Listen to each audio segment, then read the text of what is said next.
ಹರೇ ಕೃಷ್ಣ. ಓಂ ಅಜ್ಞಾನತಿಮಿರಾಂಧಸ್ಯ ಜ್ಞಾನಾಂಜನಶಲಾಕಯ ಚಕ್ಷುರುನ್ಮಿಲಿತಂ ಯೇನ ತಸ್ಮೈ ಶ್ರೀಗುರವೇ ನಮಃ. ನಮೋ ವಿಷ್ಣುಪಾದಾಯ ಕೃಷ್ಣಪ್ರೇಷ್ಠಾಯ ಭೂತಲೆ ಶ್ರೀಮತೆ ಭಕ್ತಿವೇದಾಂತಸ್ವಾಮಿನಿತಿ ನಾಮಿನೇ. ನಮಸ್ತೆ ಸರಸ್ವತಿ ದೇವೇ ಗೌರವಾಣಿ ಪ್ರಚಾರಿಣೆ ನಿರ್ವಿಶೇಷ ಶೂನ್ಯವಾದಿ ಪಾಶ್ಚಾತ್ಯ ದೇಶತಾರಿಣೆ. जय श्री कृष्ण चैतन्य प्रभु नित्यानंद श्री अद्वैत गदाधर श्रीवासादि गौर भक्तवृंद. हरे कृष्ण कृष्ण कृष्ण हरे हरे, हरे राम राम राम हरे हरे. हरे कृष्ಣ.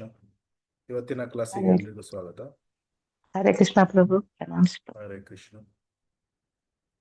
ಸ್ಕ್ರೀನ್ ಶೇರ್ ಮಾಡ್ತೇನೆ.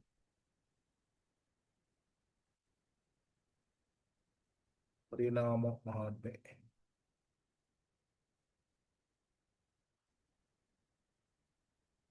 ಪ್ರಾರ್ಥನೆಯೊಂದಿಗೆ ಆರಂಭ ಮಾಡೋಣ. ಜಯ ಜಯ ಶ್ರೀ ಚೈತನ್ಯ ಜಯ ನಿತ್ಯಾನಂದ. ಜಯ ಜಯ ಶ್ರೀ ಚೈತನ್ಯ ಜಯ ನಿತ್ಯಾನಂದ. ಜಯ ಅದ್ವೈತ ಚಂದ್ರ ಜಯ ಗೌರ ಭಕ್ತವೃಂದ. ಜಯ ಅದ್ವೈತ ಚಂದ್ರ ಜಯ ಗೌರ ಭಕ್ತವೃಂದ. ಜಯ ಜಯ ಶ್ರೀ ಚೈತನ್ಯ ಜಯ ನಿತ್ಯಾನಂದ. ಜಯ ಜಯ ಶ್ರೀ ಚೈತನ್ಯ ಜಯ ನಿತ್ಯಾನಂದ. ಶ್ರೀ ಅದ್ವೈತ ಚಂದ್ರ ಜಯ ಗೌರ ಭಕ್ತವೃಂದ. ಚಂದ್ರ ಜಯ ಗೌರ ಭಕ್ತವೃಂದ. ಜಯ ಜಯ ಶ್ರೀ ಚೈತನ್ಯ ಜಯ ನಿತ್ಯಾನಂದ. ಜಯ ಜಯ ಜಯ ಜಯ ಚೈತನ್ಯ ಚೈತನ್ಯ ಜಯ ಜಯ ನಿತ್ಯಾನಂದ. ನಿತ್ಯಾನಂದ. ಜಯ ಅದ್ವೈತ ಚಂದ್ರ ಜಯ ಗೌರ ಭಕ್ತವೃಂದ. ಜಯ ಜಯ ಅದ್ವೈತ ಚಂದ್ರ ಜಯ ಗೌರ ಭಕ್ತವೃಂದ. ಭಕ್ತವೃಂದ. ಹರೇ ಕೃಷ್ಣ ಕೃಷ್ಣ ಕೃಷ್ಣ ಹರೇ ಹರೇ, ಹರೇ ರಾಮ ರಾಮ ರಾಮ ಹರೇ ಹರೇ. ಹರೇ ಕೃಷ್ಣ ಹರೇ ಕೃಷ್ಣ ಕೃಷ್ಣ ಕೃಷ್ಣ ಕೃಷ್ಣ ಹರೇ ಹರೇ ಹರೇ, ಹರೇ, ಹರೇ ರಾಮ ರಾಮ ಹರೇ ರಾಮ ಹರೇ ಹರೇ. ಹರೇ. ಸೊ ಹಿಂದಿನ ಕ್ಲಾಸಲ್ಲಿ ಶಾಸ್ತ್ರಗಳಲ್ಲಿ ವಿವರಿಸಿರುವಂತಹ ಮಹಿಮೆಗಳು ಭಾಗ 1 ನೋಡಿದ್ವಿ. ಇವತ್ತು ಶಾಸ್ತ್ರಗಳಿಂದ ಅಲ್ಲಿ ವಿವರಿಸಿರುವ ಮಹಿಮೆಗಳು ಭಾಗ 2 ನೋಡೋಣ. ಲಾಸ್ಟ್ ಕ್ಲಾಸಲ್ಲಿ ಅರ್ಥ ಮಾಡ್ಕೊಂಡ್ವಿ ಭಗವಂತನ ಅನಂತ ಮಹಿಮೆಗಳು ಇದೆ. ಅದರಲ್ಲಿ ಕೆಲವು ಮಹಿಮೆಗಳನ್ನು ಮಾತ್ರ ನಾವು ಇಲ್ಲಿ ನೋಡ್ಲಿಕ್ಕೆ ಸಾಧ್ಯ ಆಗ್ತದೆ. ಯಾಕಂದ್ರೆ ಮಹಿಮೆಗಳನ್ನು ವರ್ಣಿಸ್ತಾ ಹೋದ್ರೆ ಅದು ಕೊನೆ ಇಲ್ಲ. ಆಮೇಲೆ ನಾವು ನೋಡಿದ್ವಿ ಹೇಗೆ ಅನಂತ ದೇವ ತನ್ನ 1000 ಹೆಡೆಗಳಿಂದ ಬ್ರಹ್ಮನ 1 ದಿನಗಳಷ್ಟು ಕಾಲ ಭಗವಂತನ ದಿವ್ಯ ಗುಣಗಳ ಬಗ್ಗೆ ಲೀಲೆಗಳ ಬಗ್ಗೆ ವರ್ಣಿಸಿದ್ರು. ಅದು ಮುಗಿಯುವುದಿಲ್ಲ. ಸೊ ಆ ಲೆಕ್ಕದಲ್ಲಿ ನಾವು ಯಾರು, ನಮ್ಮ ಸಾಮರ್ಥ್ಯ ಏನಿದೆ, ಅಲ್ಪ ಸಾಮರ್ಥ್ಯ ಇದೆ. ಆದರೂ ಸಹ ಈ ಶಾಸ್ತ್ರಗಳಲ್ಲಿ ವಿವರಿಸಿರುವಂತಹ ಮಹಿಮೆಗಳನ್ನು ನಾವು ನೋಡಿದಾಗ ನಮಗೆ ಒಂದು ಸುಳಿವು ಸಿಗ್ತದೆ. ಏನು ಭಗವಂತನ ನಾಮಕ್ಕೆ ಎಷ್ಟೊಂದು ಮಹಿಮೆ ಇದೆ, ಒಂದು ಗ್ಲಿಮ್ಸ್ ಅಂತ ಸುಳಿವು ಸಿಗ್ತದೆ. ಸೊ ಹಿಂದಿನ ಕ್ಲಾಸಲ್ಲಿ ಬೇರೆ ಬೇರೆ ಪುರಾಣಗಳಿಂದ ಎಲ್ಲ ನೋಡಿದ್ವಿ. ಇವತ್ತು ಮುಂದುವರ್ಸ್ಕೊಂಡು ಹೋಗೋಣ. ಯಾರಾದ್ರೂ ಓದಿ ವಾಮನ ಪುರಾಣದಲ್ಲಿ ಏನು ವಿವರಿಸಿದ್ದಾರೆ? ಯಾರಾದ್ರೂ ದಯವಿಟ್ಟು ಓದಿ. ಹರೇ ಕೃಷ್ಣ. ಲಕ್ಷಾಂತರ ಪವಿತ್ರ ತೀರ್ಥಯಾತ್ರೆಗಳಿಂದ ದೊರೆಯುವ ಆಧ್ಯಾತ್ಮಿಕ ಅದಲ್ಲ, ಫಲಿತಾಂಶ. ಇದು ತೀರ್ಥಕೋಟಿ ಸಹಸ್ರಾಣಿ ತೀರ್ಥಕೋಟಿ ಶತಾನಿ ಚ ತಾನಿ ಸರ್ವಾಮ್ಯಾಂ ಆವಾಪ್ನೋತಿ ವಿಷ್ಣುರ್ನಾಮಾನಿ ಕೀರ್ತನಾತ್. ಕೆಳಗಡೆ ಲಕ್ಷಾಂತರ ಪವಿತ್ರ ತೀರ್ಥಯಾತ್ರೆಗಳಿಂದ ದೊರೆಯುವ ಆಧ್ಯಾತ್ಮಿಕ ಫಲಿತಾಂಶವು ಶ್ರೀ ವಿಷ್ಣುವಿನ ನಾಮಗಳ ಕೀರ್ತನೆಯಿಂದ ಸುಲಭವಾಗಿ ಮತ್ತು ಸಂಪೂರ್ಣವಾಗಿ ಸಿಗುತ್ತದೆ. ಹರೇ ಕೃಷ್ಣ ಪ್ರಭು. ಸೊ ನಮ್ಮ ಶುದ್ಧೀಕರಣಕ್ಕಾಗಿ ಭಗವಂತ ಬೇರೆ ಬೇರೆ ವಿಷಯಗಳನ್ನು ನೀಡಿದ್ದಾನೆ. ಯಾವ ಯಾವ ವಿಷಯಗಳು ಇದೆ ನಮ್ಮ ಶುದ್ಧೀಕರಣಕ್ಕಾಗಿ? ದಿವ್ಯನಾಮಗಳು. ಫಸ್ಟ್ ನಾಮ ಆಮೇಲೆ ಧಾಮ, ದಿವ್ಯ ಧಾಮಗಳು, ತೀರ್ಥಕ್ಷೇತ್ರ, ತೀರ್ಥ ಯಾತ್ರೆ. ಸ್ಥಳಗಳು. ಆಮೇಲೆ ದಿವ್ಯ ಪುಸ್ತಕಗಳು, ಪ್ರಸಾದ, ದಿವ್ಯ ನದಿಗಳು, ಗಂಗಾ, ಯಮುನಾ, ಸರಸ್ವತಿ. ಸೊ ಈ ರೀತಿ ಅನೇಕ ವಿಷಯಗಳನ್ನು ಭಗವಂತ ನೀಡಿದ್ದಾನೆ ನಮ್ಮ ಶುದ್ಧೀಕರಣಕ್ಕಾಗಿ. ಸೊ ಇದರ ಎಲ್ಲ ಲಾಭವನ್ನು ನಾವು ಪಡಿಬೇಕು. ಆದರೆ ಈ ಶ್ಲೋಕದಲ್ಲಿ ಏನು ಹೇಳಿದ್ದಾರೆ? ತೀರ್ಥ ಕೋಟಿ ಸಹಸ್ರಾಣಿ, ಸಹಸ್ರ ಕೋಟಿ ತೀರ್ಥದಲ್ಲಿ ಏನು ಪರ್ಯಟನೆ ಮಾಡಿ, ಅಲ್ಲಿ ನದಿಗಳಲ್ಲಿ ಸ್ನಾನ ಮಾಡಿ ದೊರೆಯುವಂತ ಫಲಿತಾಂಶಕ್ಕಿಂತ ಜಾಸ್ತಿ ಯಾವುದರಲ್ಲಿ ಸಿಗ್ತದೆ? ವಿಷ್ಣು ನಾಮಾನಿ ಕೀರ್ತನಾಥ್. ವಿಷ್ಣುವಿನ ನಾಮಕೀರ್ತನೆಯಿಂದ ಏನು ಹೇಳಿದ್ದಾರೆ? ಸುಲಭವಾಗಿ ಮತ್ತು ಸಂಪೂರ್ಣವಾಗಿ. ಸುಲಭವಾಗಿ ಅಂದ್ರೆ ಅತಿ ಸುಲಭ. ನಾವು ತೀರ್ಥ ಸ್ಥಳಗಳಿಗೆ ಹೋಗ್ಬೇಕಾದ್ರೆ ಎಷ್ಟೊಂದು ಪ್ರಯಾಸ ಇರ್ತದೆ. ಟ್ರೈನಲ್ಲಿ ಹೋಗ್ಬೇಕು, ಬಸ್ಸಲ್ಲಿ ಹೋಗ್ಬೇಕು, ಅಥವಾ ಎಷ್ಟು ಒಂದು ಸಾವಿರಾರು ದುಡ್ಡನ್ನು ಖರ್ಚು ಮಾಡಬೇಕು, ಅಲ್ಲಿ ರೂಮ್ ಬುಕ್ ಮಾಡಬೇಕು. ಸೊ ಎಷ್ಟೊಂದು ಸ್ವಲ್ಪ ಕಷ್ಟನೇ ಇದೆ ಅಷ್ಟೊಂದು. ಆದ್ರೆ ಹರಿನಾಮ ಮಾಡ್ಲಿಕ್ಕೆ ಮನೆಯಲ್ಲಿ ಯಾವುದೋ ಒಂದು ಮೂಲೆಯಲ್ಲಿ ಕೂತ್ಕೊಂಡು ಸುಲಭವಾಗಿ ಮಾಡ್ಬೋದು. ಅದಕ್ಕೆ ತಾನಿ ಸರ್ವಾಮ್ಯ ಆಪ್ನೋತಿ ವಿಷ್ಣು ನಾಮಾನಿ ಕೀರ್ತನಾಥ್. ವಿಷ್ಣುವಿನ ನಾಮ ಕೀರ್ತನೆ ತುಂಬಾ ಸುಲಭ. ಯಾಕಂದ್ರೆ ಯಾರು ಮುದುಕರು ಸಹ ಯಾವುದೋ ಮನೆಯಲ್ಲಿ ಒಂದು ಮೂಲೆಯಲ್ಲಿ ಕೂತ್ಕೊಂಡು ಹರಿನಾಮವನ್ನು ಮಾಡ್ತಾ ಇರ್ಬೋದು. ಅದಕ್ಕೆ ಇದನ್ನು ತುಂಬಾ ಸುಲಭ ಮತ್ತು ಸಂಪೂರ್ಣ ಅಂತ ಹೇಳಿದ್ದಾರೆ. ಸಂಪೂರ್ಣವಾಗಿ ಸಿಗ್ತದೆ. ಇದನ್ನು ವಾಮನ ಪುರಾಣದಲ್ಲಿ ವಿವರಿಸಿದ್ದಾರೆ.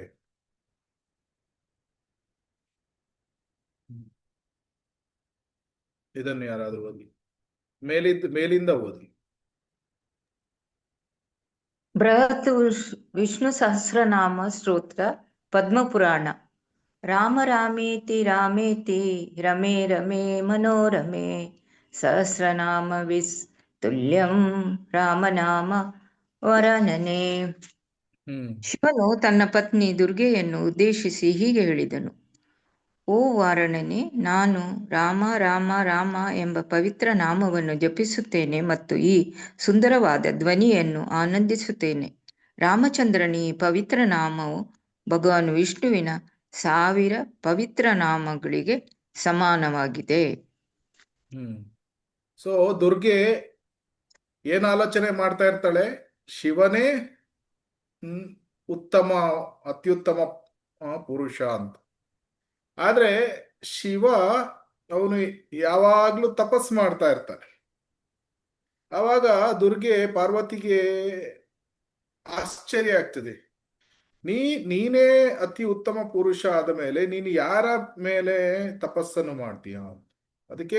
ಅದಕ್ಕೆ ಈ ಶ್ಲೋಕವನ್ನು ಶಿವ ದುರ್ಗೆಗೆ ಹೇಳ್ತಾನೆ. ಏನು? ಓ ವರಾನನೆ. ವರಾನನೆ ಅಂದ್ರೆ ದುರ್ಗೆ, ಪಾರ್ವತಿ, ನಾನು ದೇವೋತ್ತಮ ಅಲ್ಲ, ರಾಮಚಂದ್ರ, ಶ್ರೀರಾಮಚಂದ್ರ ಅವನು ದೇವೋತ್ತಮ ಪರಮ ಪುರುಷ.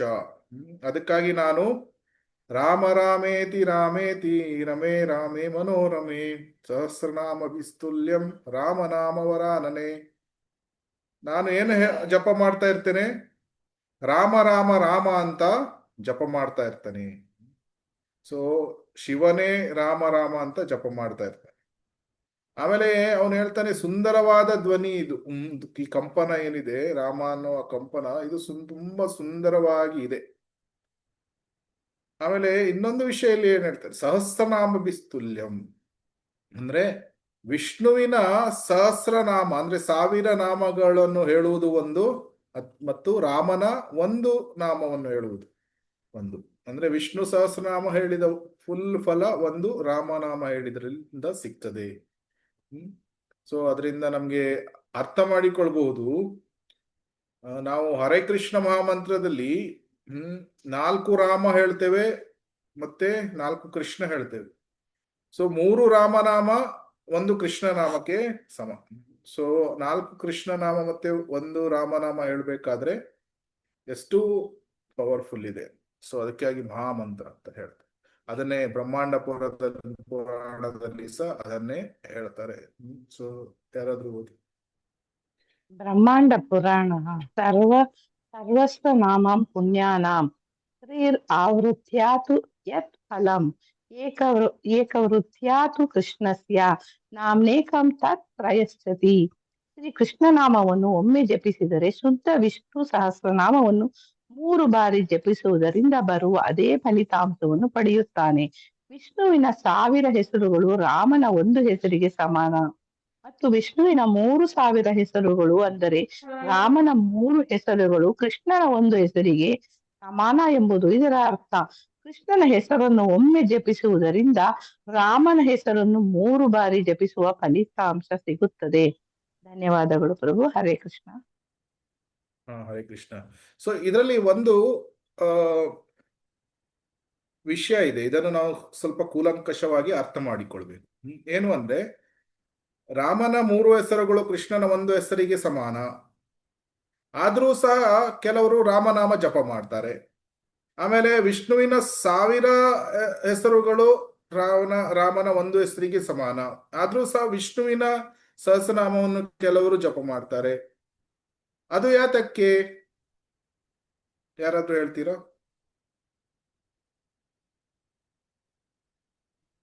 ಅವರವರ ಕೃಷ್ಣ ಕೃಷ್ಣ ನಂಬಿಕೆಯಿಂದ ಮಾಡ್ತಾರೆ ಅಲ್ಲ ಪ್ರಭುಜಿ? ನಂಬಿಕೆ ಒಂದು ನಂಬಿಕೆ. ಈಗ ಕೃಷ್ಣನ ಮೇಲೆ ನಂಬಿಕೆ ಇರುತ್ತೆ, ವಿಷ್ಣುವಿನ ಮೇಲೂ ಸಹ ನಂಬಿಕೆ ಇರುತ್ತೆ. ನಂಬಿಕೆ ಹೌದು, ನೀವು ಹೇಳಿ ತಪ್ಪಲ್ಲ, ಹೌದು ನಂಬಿಕೆ ಹೌದು. ಆದ್ರೆ ಅದಕ್ಕಿಂತ 1 ಸ್ಟೆಪ್ ಮುಂದೆ ನಾವು ಲಾಸ್ಟ್ ಟೈಮ್ ಡಿಸ್ಕಸ್ ಮಾಡಿದ್ವಿ. ಯಾತಕ್ಕಾಗಿ ವಿಷ್ಣುವಿನ ಸಹಸ್ರನಾಮವನ್ನು ಹೇಳ್ತಾರೆ, ಅಥವಾ ಕೆಲವರು ರಾಮನಾಮ ಹೇಳ್ತಾರೆ, ಕೆಲವರು ನರಸಿಂಹನ ನಾಮ ಹೇಳ್ತಾರೆ. ಯಾತಕ್ಕಾಗಿ ಸ್ಪೆಸಿಫಿಕ್ ಆಗಿ ಹೇಳ್ತಾರೆ? ನಮ್ಮ ಹಿರಿಯರಿಂದ ಬಂದಂತದ್ದು, ಅದನ್ನು ಫಾಲೋ ಮಾಡುದು ಮನೆತನದಿಂದ, ಹಂಗೇನ ಪ್ರಭುಜಿ? ಮನೆತನ ಇದು ಜೀವಾತ್ಮ ಏನಿದೆ ಈ ಜನ್ಮಕ್ಕೆ ಮೀರಿತು. ಜನ್ಮ ಕರ್ಮ ಚಮೆ ದಿವ್ಯ. ಆಮೇಲೆ ಇದು ನಾವು ನಾವು 2ನೇ ಅಧ್ಯಾಯದಲ್ಲಿ ನೋಡ್ತೇವೆ, ಏನು ನಾಟ್ ಜನ್ಮ ಕರ್ಮ, ಸಾರಿ ಅದು ರಾಂಗ್ ಶ್ಲೋಕ. ನಾವು ಜೀವಾತ್ಮಗಳು ಏನು ತಥಾ ದೇಹಾಂತರ ಪ್ರಾಪ್ತಿ ಧೀರಸ್ತತ್ರ ನಮಗೆ, ನಾವು ಆತ್ಮಗಳು. ಸೊ ಮನೆತನದಿಂದ ಬಂದಿದ್ದು ನಾವು ಎಲ್ಲ ಮಾಡ್ತೇವ?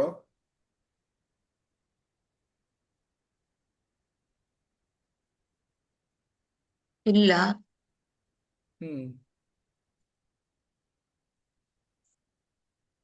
ಸ್ವಲ್ಪ ಆಲೋಚನೆ ಮಾಡಿ. ಯಾತಕ್ಕಾಗಿ ಇದನ್ನು ಡಿಸ್ಕಸ್ ಮಾಡಿದೀವಿ ನಾವು. ಸೊ ಆಲೋಚನೆ ಮಾಡಿದ್ರೆ ನಮ್ದು ಬುದ್ಧಿ ಶಾರ್ಪ್ ಆಗ್ತದೆ. ಸೊ ನಮ್ಮ ಬುದ್ಧಿ ಶುದ್ಧವಾಗಬೇಕಾದ್ರೆ ಶಾಸ್ತ್ರಗಳ ಬಗ್ಗೆ ನಾವು ಮನನವನ್ನು ಮಾಡಬೇಕು. ಯಾತಕ್ಕಾಗಿ ಕೆಲವರು ವಿಷ್ಣುವಿನ ನಾಮ ಜಪ ಮಾಡ್ತಾರೆ. ಈಗ ನಾವು ಹೇಳ್ಬೋದು 3000 ವಿಷ್ಣುವಿನ ಹೆಸರು ಹೇಳುವುದು ಒಂದು, ಕೃಷ್ಣನ 1 ಹೆಸರು ಹೇಳುವುದೇ ಒಂದು. ಆದ್ರೆ ಅವರು ಯಾಕೆ 3 ವಿಷ್ಣು ಸಹಸ್ರನಾಮವನ್ನು ಹೇಳ್ತಾರೆ? ಅವರು ತಪ್ಪು ಮಾಡ್ತಾ ಇಲ್ಲ. ಅವರು ಮಾಡ್ತಾ ಇರೋದು ಅವರ ಪ್ರಕಾರ ವಿಷ್ಣುವಿನ ಸಹಸ್ರನಾಮ ಹೇಳುವುದು ಕರೆಕ್ಟ್. ಕೆಲವರು ರಾಮನಾಮ ಜಪ ಮಾಡ್ತಾರೆ, ಅದು ಕರೆಕ್ಟ್. ನಾವು ಕೃಷ್ಣನಾಮ ಜಪ ಮಾಡ್ತೇವೆ, ಅದು ಕರೆಕ್ಟ್. ಎಲ್ಲ ಕರೆಕ್ಟ್. ಆದ್ರೆ ಬೇರೆ ಬೇರೆಯವರು ಯಾಕೆ ಬೇರೆ ಬೇರೆ ನಾಮಗಳನ್ನು ಜಪ ಮಾಡ್ತಾರೆ? ನರಸಿಂಹನಾಮ ಬೇರೆ, ಕೆಲವರು ಗರುಡ ಇದು ಏನು ನಾಟ್ ಗರುಡ, ಏನು ಯಾವುದು ಮತ್ಸ್ಯ ಪುರಾಣಗಳಿಂದೆಲ್ಲ ಓದ್ತಾರೆ. ನಮ್ಮ ಒಬ್ರು ಅಲ್ಲಿ ಉಡುಪಿಯಲ್ಲಿ ಒಬ್ರು ಭಟ್ರು ಇದ್ರು, ಯಾವಾಗ್ಲೂ ಮತ್ಸ್ಯ ಪುರಾಣ ಓದ್ತಾ ಇದ್ರು. ಸೊ ಆತರ ಕೆಲವರು ಯಾಕೆ ಪರ್ಟಿಕ್ಯುಲರ್ ಆಗಿ ಒಂದೊಂದು ಫಾರ್ಮಿಗೆ ಅಟ್ರಾಕ್ಟ್ ಆಗಿರ್ತಾರೆ, ಆಕರ್ಷಿತರಾಗಿರ್ತಾರೆ ಭಗವಂತನ. ಯಾತಕ್ಕಾಗಿ ಅಂತ ಪ್ರಶ್ನೆ. ಈಗ ಅವರ ಗುರುವಿನಿಂದ ಕಲ್ತಿರ್ತಾರೆ. ಗುರುವನ್ನು ನಾವೇ ಚೂಸ್ ಮಾಡುವುದಲ್ವಾ? ಸಂಪ್ರದಾಯದಿಂದ. ನಾನು ಆಕ್ಚುಲಿ ಹೇಳ್ತಾ ಹೋಗ್ಬೋದು, ಆದ್ರೆ ನೀವು ಆಲೋಚನೆ ಮಾಡಿದ್ರೆ ಚೆನ್ನಾಗಿರ್ತದೆ. ಗುರುಗಳನ್ನು ನಾವು ಅಷ್ಟು ನಮ್ಮ ಆಸೆಯ ಪ್ರಕಾರ ನಾವು ಚೂಸ್ ಮಾಡ್ತೀವಿ. ಗೋಲೋಕ ವೃಂದಾವನಕ್ಕೆ ಹೋಗುವ ಇಚ್ಛೆ ಇರುವವರು ಗೌಡಿಯ ವೈಷ್ಣವ ಸಂಪ್ರದಾಯದಲ್ಲಿ ದೀಕ್ಷೆಯನ್ನು ಪಡಿತಾರೆ, ಅಥವಾ ಅಯೋಧ್ಯೆಗೆ ಹೋಗುವ ಇಚ್ಛೆ ಇರುವವರು ಬೇರೆ ಅಂತಹ ಗುರುಗಳನ್ನೇ ಹುಡುಕ್ತಾರೆ. ಅಯೋಧ್ಯೆಯಲ್ಲಿ ಕೆಲವರು ಸಂತರು ಇರ್ಬೋದು, ಅಲ್ಲಿಗೆ ಹೋಗಿ ದೀಕ್ಷೆಯನ್ನು ಪಡಿಬಹುದು. ಗುರುಗಳನ್ನು ನಾವೇ ಚೂಸ್ ಮಾಡ್ತೀವಿ ನಮ್ಮ ಇಷ್ಟದ ಪ್ರಕಾರ. ವೈಕುಂಠಕ್ಕೆ ಹೋಗುವವರು ಬೇರೆ ಗುರುಗಳನ್ನು ಚೂಸ್ ಮಾಡ್ತಾರೆ. ಗೋಲೋಕ ವೃಂದಾವನ ಧಾಮಕ್ಕೆ ಹೋಗುವ ಇಚ್ಛೆ ಇರುವವರು ಗೌಡಿಯ ವೈಷ್ಣವ ಪರಂಪರೆಯಲ್ಲಿ ದೀಕ್ಷೆಯನ್ನು ಪಡಿತಾರೆ. ಜನರಲ್ ಆಗಿ ಅಲ್ಲಿ ಸ್ವಲ್ಪ ಆಚೆ ಈಚೆ ಇರ್ಬೋದು, ಅದು ಸರ್. ಸೊ ಯಾತಕ್ಕಾಗಿ ಇದು ಸರ್ವ ಹರೇ ಕೃಷ್ಣ ಪ್ರಭು. ನಾವು ಹೇಳಿ ಹೇಳಿ. ಇದು ಸರ್ವೋನ್ನತ, ಇದು ಪವರ್ಫುಲ್ ಇದು ಅಂತ ಅನ್ಸುತ್ತೆ. ಹಾ, ನಾವು ಹಿಂದಿನ ಎಷ್ಟೊಂದು ಕ್ಲಾಸ್ಗಳಲ್ಲಿ ಏನ್ ನೋಡಿದೀವಿ, ವೈಕುಂಠ ವೈಕುಂಠದಲ್ಲಿ ಯಾವ ಯಾವ ಗ್ರಹಗಳು ಇದೆ, ವೈಕುಂಠದಲ್ಲಿ ಯಾವ ಯಾವ ಗ್ರಹಗಳು ಇದೆ?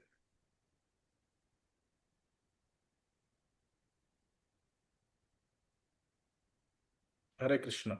ಸ್ವಲ್ಪ ಇಂಟ್ರಾಕ್ಟಿವ್ ಆಗಿ ಇಡೋಣ, ಅವಾಗ ಸ್ವಲ್ಪ ಇಂಟ್ರೆಸ್ಟಿಂಗ್ ಆಗಿರುತ್ತೆ. ಇಲ್ಲದಿದ್ರೆ ಒಂದ್ ಸೈಡ್ ಆಡ್ ಆಗುತ್ತೆ. ಈ ತರ ಬೇಡವಾ ಪ್ರಶ್ನೆಗಳನ್ನು ಕೇಳೋದು, ಹೇಳ್ತಾ ಹೋಗುದಾ ಅಥವಾ? ಹೇಳಿ ಪ್ರಭು, ವೈಕುಂಠದಲ್ಲಿ ಕೇಳಿದ್ರೇನೆ ನಾವು ಸ್ವಲ್ಪ ಆಲೋಚನೆ ಮಾಡಿ. ಅಂದ್ರೆ ವೈಕುಂಠದಲ್ಲಿ ಯಾವ ಯಾವ ಗ್ರಹಗಳು ಇದೆ?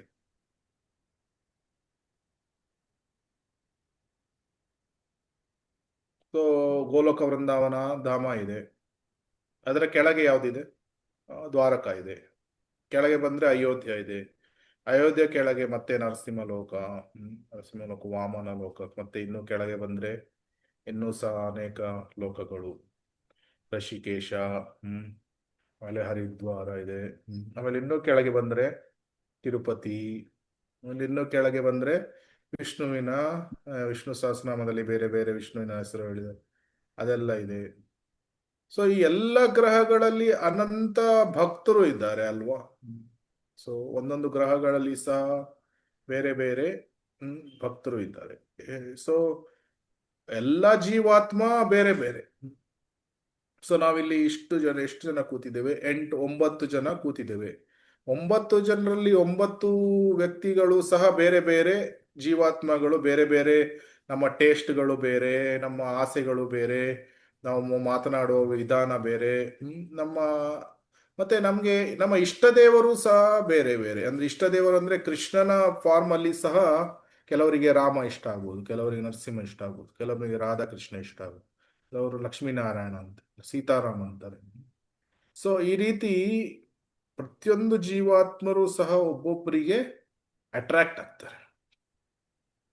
ಸೊ ಯಾರು ವಿಷ್ಣುವಿನ ಚತುರ್ಭುಜ ಫಾರ್ಮ್ ಇದೆ, ಚತುರ್ಭುಜ ಒಂದು ರೂಪ ಇದೆ, ಅದಕ್ಕೆ ಆಕರ್ಷಿತರಾಗ್ತಾರೆ. ಅವರು ಏನ್ ಮಾಡ್ತಾರೆ? ವಿಷ್ಣು ಸಹಸ್ರನಾಮವನ್ನು ಹೇಳ್ತಾರೆ. ನಾರಾಯಣನಿಗೆ ಅಟ್ರಾಕ್ಟ್ ಆದವರು ಓಂ ನಮೋ ನಾರಾಯಣಾಯ ಅಂತ ಹೇಳ್ಬೋದು, ಅಥವಾ ನರಸಿಂಹನಿಗೆ ಅಟ್ರಾಕ್ಟ್ ಆಗುವವರು ನರಸಿಂಹನ ಸ್ತೋತ್ರಗಳನ್ನು ಹೇಳ್ಬೋದು. ಆಮೇಲೆ ಯಾರು ರಾಮನಿಗೆ ಅಯೋಧ್ಯೆ ಮೂಡಿಗೆ ಅಟ್ರಾಕ್ಟ್ ಆಗ್ತಾರೆ ಭಾವಕ್ಕೆ, ಅವರು ರಾಮನಾಮ ಹೇಳ್ತಾರೆ. ಆಮೇಲೆ ಯಾರು ಗೋಲೋಕಧಾಮಕ್ಕೆ ಅಟ್ರಾಕ್ಟ್ ಆಗ್ತಾರೆ, ಅವರು ಕೃಷ್ಣನ ಹರೇ ಕೃಷ್ಣ ಮಹಾಮಂತ್ರ ಹೇಳ್ತಾರೆ. ಹಾಗಂತ ಹರೇ ಕೃಷ್ಣ ಮಹಾಮಂತ್ರ ಹೇಳಿ ವೈಕುಂಠಕ್ಕೆ ಹೋಗ್ಲಿಕ್ಕೆ ಆಗುದಿಲ್ಲ ಅಂತ, ಹೋಗ್ಬೋದು. ಆದ್ರೆ ಜನರಲಿ ಈ ರೀತಿಯ ಆಸೆಗಳು ಭಗವಂತ ಅವರನ್ನು ದಧಾಮಿ ಬುದ್ಧಿ ಯೋಗಂ ತ್ವಂ ಏನ ಮಾಂ ಉಪಯಾಂತಿ. ಸೊ ಕೃಷ್ಣ ಜೀವಾತ್ಮನ ಆಸೆಗಳನ್ನು ನೋಡಿ ಅದೇ ರೀತಿ ಭಕ್ತರ ಸಂಘವನ್ನು ನೀಡ್ತಾರೆ. ಲಾಸ್ಟ್ ಟೈಮ್ ಸಹ ಡಿಸ್ಕಸ್ ಮಾಡಿದ್ವಿ. ಹರೇ ಕೃಷ್ಣ. ಯಾರಾದ್ರೂ ಓದಿ ದಯವಿಟ್ಟು.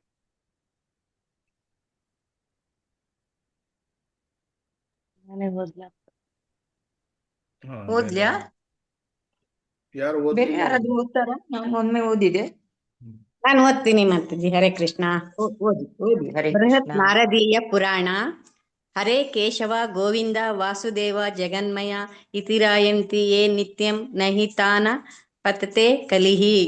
ಸತ್ಯಯುಗದಲ್ಲಿ ಶ್ರೀ ವಿಷ್ಣುವಿನ ಧ್ಯಾನದ ಮೂಲಕ, ತ್ರೇತಾಯುಗದಲ್ಲಿ ವಿಸ್ತಾರವಾದ ಯಜ್ಞಗಳ ಪ್ರದರ್ಶನದ ಮೂಲಕ ಹರೇ ಓ ಕೇಶವ, ಓ ಗೋವಿಂದ, ಓ ವಾಸುದೇವ, ಓ ಜಗನ್ಮಯ ಎಂದು ಜೋರಾಗಿ ಜಪಿಸುತ್ತಾ ಯಾವಾಗಲೂ ಕೀರ್ತನೆಯಲ್ಲಿ ಭಗವಂತನ ನಾಮಗಳನ್ನು ಸ್ತುತಿಸುವ ವ್ಯಕ್ತಿಗಳು ಕಲಿಯುಗದ ದುಷ್ಟ ಪ್ರಭಾವದಿಂದ ರಕ್ಷಿಸಲ್ಪಟ್ಟಿರುತ್ತಾರೆ. ದ್ವಾಪರ ಯುಗದಲ್ಲಿ ದೇವಾಲಯ ಪೂಜೆಯ ಮೂಲಕ ಮತ್ತು ಕಲಿಯುಗದಲ್ಲಿ ಶ್ರೀಕೃಷ್ಣನ ಅಲೌಕಿಕ ನಾಮಗಳ ಕೀರ್ತನೆಯ ಮೂಲಕ ನಾಮವ ಜಪಿಸುವ ಪರಮ ಗುರಿಯನ್ನು ಸಾಧಿಸಲಾಯಿತು. ಹರೇ ಕೃಷ್ಣ ಪ್ರಭುಜಿ. ಹರೇ ಕೃಷ್ಣ. ಭಗವಂತನ ನಾಮಗಳಲ್ಲಿ ಎರಡು ವಿಧ. ಏನು? ಒಂದು ಪ್ರೈಮರಿ ನೇಮ್ಸ್, ಸೆಕೆಂಡರಿ ನೇಮ್ಸ್. ಪ್ರಥಮ ನಾಮಗಳು, ಆಮೇಲೆ ದ್ವಿತೀಯ ನಾಮಗಳು. ದ್ವಿತೀಯ ಅಂದ್ರೆ ಅಥವಾ ಟರ್ಷಿಯರಿ ಅಂದ್ರೆ ಸಬ್ ನೇಮ್ಗಳು. ದ್ವಿತೀಯ ನಾಮಗಳಲ್ಲಿ ಯಾವ ಯಾವ ಹೆಸರು ಬರ್ತದೆ ಅವನಿಗೆ ಇಂಡೈರೆಕ್ಟ್ ಆಗಿ ಪ್ರೊನೌನ್ಸ್ ಮಾಡುದು, ಕರೆಯುವುದು. ಉದಾಹರಣೆಗೆ ಪರಮಾತ್ಮ, ಅಥವಾ ಜಗದೋದ್ಧಾರ, ಅಥವಾ ಅವನ ಬೇರೆ ಬೇರೆ ಜಗತ್ಪಾಲಕ. ಸೊ ಈ ರೀತಿಯ ನಾಮಗಳಿಂದ ಭಗವಂತನನ್ನು ಕರೆಯುವುದು, ಇದು ದ್ವಿತೀಯ ಹೆಸರುಗಳು. ಅವನ ಪ್ರಥಮ ಸ್ತರದಲ್ಲಿ ಬರುವಂತಹ ಹೆಸರುಗಳು ಯಾವುದು? ಕೇಶವ, ಗೋವಿಂದ, ಕೃಷ್ಣ, ವಾಸುದೇವ, ರಾಮ, ಈ ರೀತಿ. ಸೊ ಇಲ್ಲಿ ಬೃಹನ್ನಾರದೀಯ ಪುರಾಣದಲ್ಲಿ ಏನು ಹೇಳ್ತಾ ಇದ್ದಾರೆ? ಸತ್ಯಯುಗದಲ್ಲಿ ಧ್ಯಾನದ ಮೂಲಕ, ತ್ರೇತಾಯುಗದಲ್ಲಿ ಯಜ್ಞದ ಮೂಲಕ, ಆದ್ರೆ ಕಲಿಯುಗದಲ್ಲಿ ಕೀರ್ತನೆಯ ಮೂಲಕ, ಏನು ಕಲಿಯುಗದ ದುಷ್ಟ ಪ್ರಭಾವದಿಂದ ಬರೇ ಹರಿನಾಮವನ್ನು ಜಪಿಸುವುದರ ಮೂಲಕ ಈ ಕಲಿಯುಗದ ದುಷ್ಟ ಪ್ರಭಾವದಿಂದ ರಕ್ಷಿಸಲ್ಪಡ್ತಾರೆ. ಆಕ್ಚುಲಿ ಬೇರೆ ಬೇರೆ ಯುಗದಲ್ಲಿ ಬೇರೆ ಬೇರೆ ಯುಗ ಧರ್ಮಗಳು ಇದೆ. ಆದರೆ ಎಲ್ಲ ಯುಗಗಳಲ್ಲಿ ಸಹ ಹರಿನಾಮ ಸಂಕೀರ್ತನೆ ಇದು ತುಂಬಾ ಸುಲಭವಾದ ಮಾರ್ಗ. ಯಾಕಂದ್ರೆ ಅಷ್ಟಾಂಗ ಯೋಗ ಅಥವಾ ಬೇರೆ ಯಜ್ಞಗಳನ್ನು ಮಾಡುವುದು ಇದೆಲ್ಲ ಅಷ್ಟೊಂದು ಸುಲಭ ಇಲ್ಲ. ಯಜ್ಞಗಳನ್ನು ಮಾಡಬೇಕಾದ್ರೆ ಅದಕ್ಕೆ ಒಂದು ಧ್ವನಿ ಇರ್ತದೆ, ಅದಕ್ಕೆ ಒಂದು ಸಮಯ ಇರ್ತದೆ, ಅದೇ ಟೋನಲ್ಲಿ ಅದೇ ಒಂದು ಶಬ್ದಗಳನ್ನು ತಪ್ಪಾಗಿ ಹೇಳಿದ್ರೆ ಬೇರೆ ರಿಸಲ್ಟ್ಗಳು, ಪ್ರತಿ ಫಲ ಸಿಗ್ತದೆ. ಉದಾಹರಣೆಗೆ ನಾವು ಭಾಗವತಮಲ್ಲಿ ಓದ್ತೇವೆ 6ನೇ ಸ್ಕಂದದಲ್ಲಿ, ಏನು ತ್ವಷ್ಟ ಈ ಯಜ್ಞಗಳನ್ನು ಮಾಡಬೇಕಾದ್ರೆ ಒಂದು ಸಣ್ಣ ತಪ್ಪನ್ನು ಮಾಡಿದಕ್ಕೆ ವೃತ್ರಾಸುರ ರಾಕ್ಷಸನ ಅವನು ಬಂದ್ಬಿಟ್ಟ. ಸೊ ಅದೇ ರೀತಿ ಯಜ್ಞಗಳನ್ನು ಪರ್ಫೆಕ್ಟ್ ಇದರಲ್ಲಿ ಮಾಡಬೇಕಾಗ್ತದೆ, ಅಷ್ಟು ಸುಲಭ ಇಲ್ಲ. ಆಮೇಲೆ ಈವನ್ ದೇವಾಲಯ ಪೂಜೆಗಳನ್ನು ಮಾಡಬೇಕಾದ್ರೂ ಸಹ ಅಷ್ಟೊಂದು ಸುಲಭ ಇಲ್ಲ. ನಾವು ನೋಡ್ತೇವೆ ಎಷ್ಟೊಂದು ಬೆಳಿಗ್ಗೆ ಡ್ರೆಸ್ಸಿಂಗ್, ಭಗವಂತನಿಗೆ ಡ್ರೆಸ್ ಸೇವೆಗಳನ್ನು ಮಾಡಬೇಕು. ಅಥವಾ ನಾವೀಗ ಮಾಡ್ತಾ ಇರೋದು ಸಹ ಪಾಂಚರಾತ್ರಿಕ ವಿಧಿಗಳಲ್ಲಿ ನಾವು ಭಗವಂತನ ವಿಗ್ರಹ ಆರಾಧನೆ ಮಾಡ್ತೇವೆ. ವೈದಿಕ ಸ್ತರದಲ್ಲಿ ವಿಗ್ರಹ ಆರಾಧನೆಯನ್ನು ಅಥವಾ ಯಜ್ಞಗಳನ್ನು ಮಾಡಬೇಕಾದ್ರೆ ಇನ್ನೂ ಕಾಂಪ್ಲೆಕ್ಸ್, ತುಂಬಾ ಕಷ್ಟಕರ. ಆದ್ರೆ ಹರಿನಾಮ ಸಂಕೀರ್ತನೆ ಯಾರು ಬೇಕಾದ್ರೂ ಮಾಡಬಹುದು. ಕೀರ್ತನೆ ಮಾಡಬೇಕಾದ್ರೆ ನಾವು ಕೆಲವೊಮ್ಮೆ ನೋಡ್ತೇವೆ ಸಣ್ಣ ಮಕ್ಕಳು ಸಹ ನೃತ್ಯಗಳನ್ನು ಮಾಡ್ತಾ ಇರ್ತಾರೆ. ಸೊ ಅಲೌಕಿಕ ನಾಮಗಳ ಕೀರ್ತನೆಯ ಮೂಲಕ ಮಾನವನ ಜೀವನದ ಪರಮ ಗುರಿಯನ್ನು ಕಲಿಯುಗದಲ್ಲಿ ಸಾಧಿಸಲಾಯಿತು. ಅಂದ್ರೆ ತುಂಬಾ ಸುಲಭದಲ್ಲಿ ಅವನು ಪರಿಪೂರ್ಣತೆಯನ್ನು ಪಡಿಬಹುದು. ಸೊ ನಾವು ಎಷ್ಟೊಂದು ಸಲ ಡಿಸ್ಕಸ್ ಮಾಡಿದೀವಿ. ಏನು ಶ್ರೀಲ ಪ್ರಭುಪಾದರು ಏನು ಹೇಳ್ತಾರೆ, 50 ವರ್ಷಗಳ ಕಾಲ ತುಂಬಾ ಸಾಕು. ಸೊ ಹಿಂದಿನ ಕಾಲದಲ್ಲಿ 10,000 ವರ್ಷಗಳು 20,000 ವರ್ಷಗಳು ತಪಸ್ ಮಾಡ್ತಾ ಇದ್ರು. ಯಜ್ಞಗಳನ್ನು ಸಹ 800 ವರ್ಷ ಅಥವಾ ಎಷ್ಟು ಸಾವಿರ ವರ್ಷಗಳ ಕಾಲ ಮಾಡ್ತಾ ಇದ್ರು. ಈಗ ಆ ರೀತಿ ಇಲ್ಲ. ಅಷ್ಟೊಂದು ಕಲಿಯುಗದಲ್ಲಿ ಆಯಸ್ಸು ಇಲ್ಲ, ಅಂತಹ ಫೆಸಿಲಿಟೀಸ್ ಅನುಕೂಲತೆಗಳು ಕೂಡ ಇಲ್ಲ. ಆದ್ರೆ ನಮಗೆ ಸಿಕ್ಕಿರುವಂತಹ ಈ ಸನ್ನಿವೇಶದಲ್ಲಿ ಏನಿದು ಶ್ರೀಲ ಪ್ರಭುಪಾದ್ರು ಏನ್ ಹೇಳ್ತಾ ಇದ್ರು, make best use of bad bargain. ಏನು ವೃದ್ಧಾಪ್ಯ ಬಂದಾಗ ಏನು ಆ ರೋಗ ಈ ರೋಗ, 100 ಮೆಡಿಸಿನ್ಸ್ಗಳು, ಅಥವಾ ಬ್ಯಾಕ್ ಪೇನು, ಎದ್ರೆ ಕೂತ್ಕೊಳ್ಳಿಕ್ ಆಗೋದಿಲ್ಲ, ಕೂತ್ಕೊಂಡ್ರೆ ಹೇಳ್ಲಿಕ್ಕೆ ಆಗೋದಿಲ್ಲ, ಇಂತಹ ದೇಹ ಸಿಕ್ಕಿರ್ತದೆ. 100 ವರ್ಷ ಅಂತ ಹೇಳಿದ್ರು 100 ವರ್ಷದಲ್ಲೂ ಸಹ ವೃದ್ಧಾಪ್ಯದಲ್ಲಿ ಸರಿಯಾಗಿ ದೇಹ ಕೆಲಸ ಮಾಡ್ತಾ ಇರುವುದಿಲ್ಲ, ಬೇರೆಯವರ ಸಹಾಯಗಳು ಬೇಕು. ಆಮೇಲೆ ಸ್ಟಾರ್ಟಿಂಗ್ ಬಾಲ್ಯದಲ್ಲಿ ತಾಯಿಯ ಸಹಾಯ ಬೇಕು ಎಷ್ಟೊಂದು ಸಮಯದ ತನಕ. ನಮ್ಮದೇ ಸಾಮರ್ಥ್ಯದ ಮೇಲೆ ಏನು ಮಾಡ್ಲಿಕ್ಕೆ ಆಗುದಿಲ್ಲ. ಸೊ ಈ ರೀತಿ ಮನುಷ್ಯ ಜನ್ಮದಲ್ಲಿ ಸಿಕ್ಕುವುದು ತುಂಬಾ ಕಡಿಮೆ ಸಮಯ. ದುರ್ಲಭೋ ಮಾನುಷೋ ದೇಹೋ ದೇಹಿನಾಂ ಕ್ಷಣಭಂಗುರ.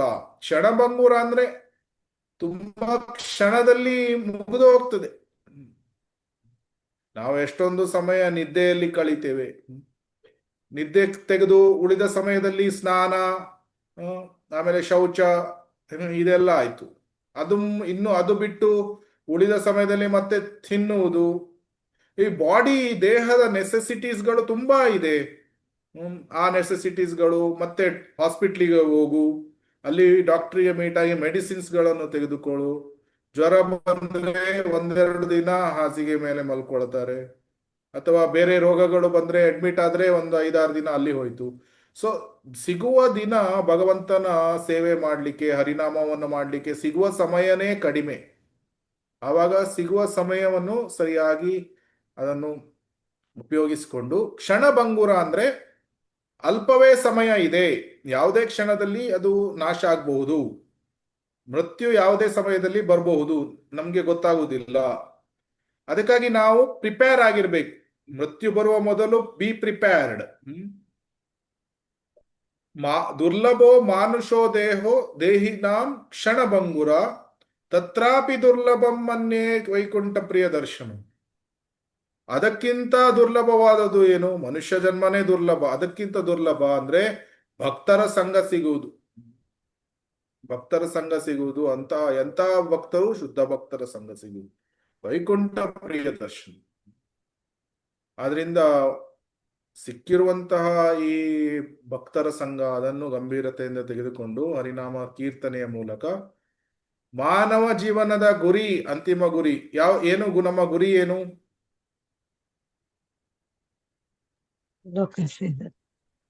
ಪ್ರೇಮ. ನಾವು ಪ್ರತಿ ಇದು ಹೆಟ್ಟಿಂಗ್ ಅಲ್ಲೇ ಬರ್ದಿದ್ದೀವಿ ಏನು ಗುರಿ ಅಂತ. ಕೃಷ್ಣ ಪ್ರೇಮ, ಗುರಿಯನ್ನು ಮರಿಬಾರ್ದು.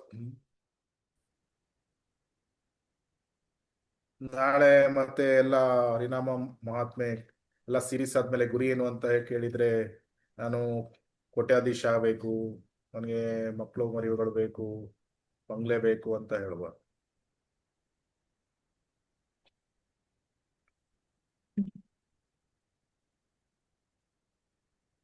ಸೊ ಜೀವನದ ಪರಮ ಗುರಿ ಕೃಷ್ಣ ಪ್ರೇಮ, ಅದನ್ನು ಸಾಧಿಸಬಹುದು. ಯಾರಾದ್ರೂ ಓದಿ. ಪ್ರಭು ನರಸಿಂಹ ತಾಪಾನಿ ಯಥಾ ತಥಾ ಹರೇ ನಾಮ ಕೀರ್ತಯಂತಿ ಸ್ಮ ನರಕಃ ತಥಾ ತಥಾ ಹರೌ ಭಕ್ತಿ ಮುದ್ವಾಹಂತು ದಿವಂ ಯುಯೋಹೋ. ಶಿಕ್ಷೆಗೊಳಗಾದ ಪಾಪಿಗಳು ಯಾವುದೇ ನರಕ ಗ್ರಹಗಳಲ್ಲಿ ನೆಲೆಸಿದ್ದರೂ ಕೇವಲ ಹರಿನಾಮ ಜಪದಿಂದ ಅವರು ಭಕ್ತಿಯನ್ನು ಪಡೆಯುತ್ತಾರೆ ಮತ್ತು ಭಗವಂತನ ದಿವ್ಯ ನಿವಾಸಕ್ಕೆ ಬಡ್ತಿ ಪಡೆಯುತ್ತಾರೆ. ಧನ್ಯವಾದಗಳು ಪ್ರಭು. ಹರೇ ಕೃಷ್ಣ.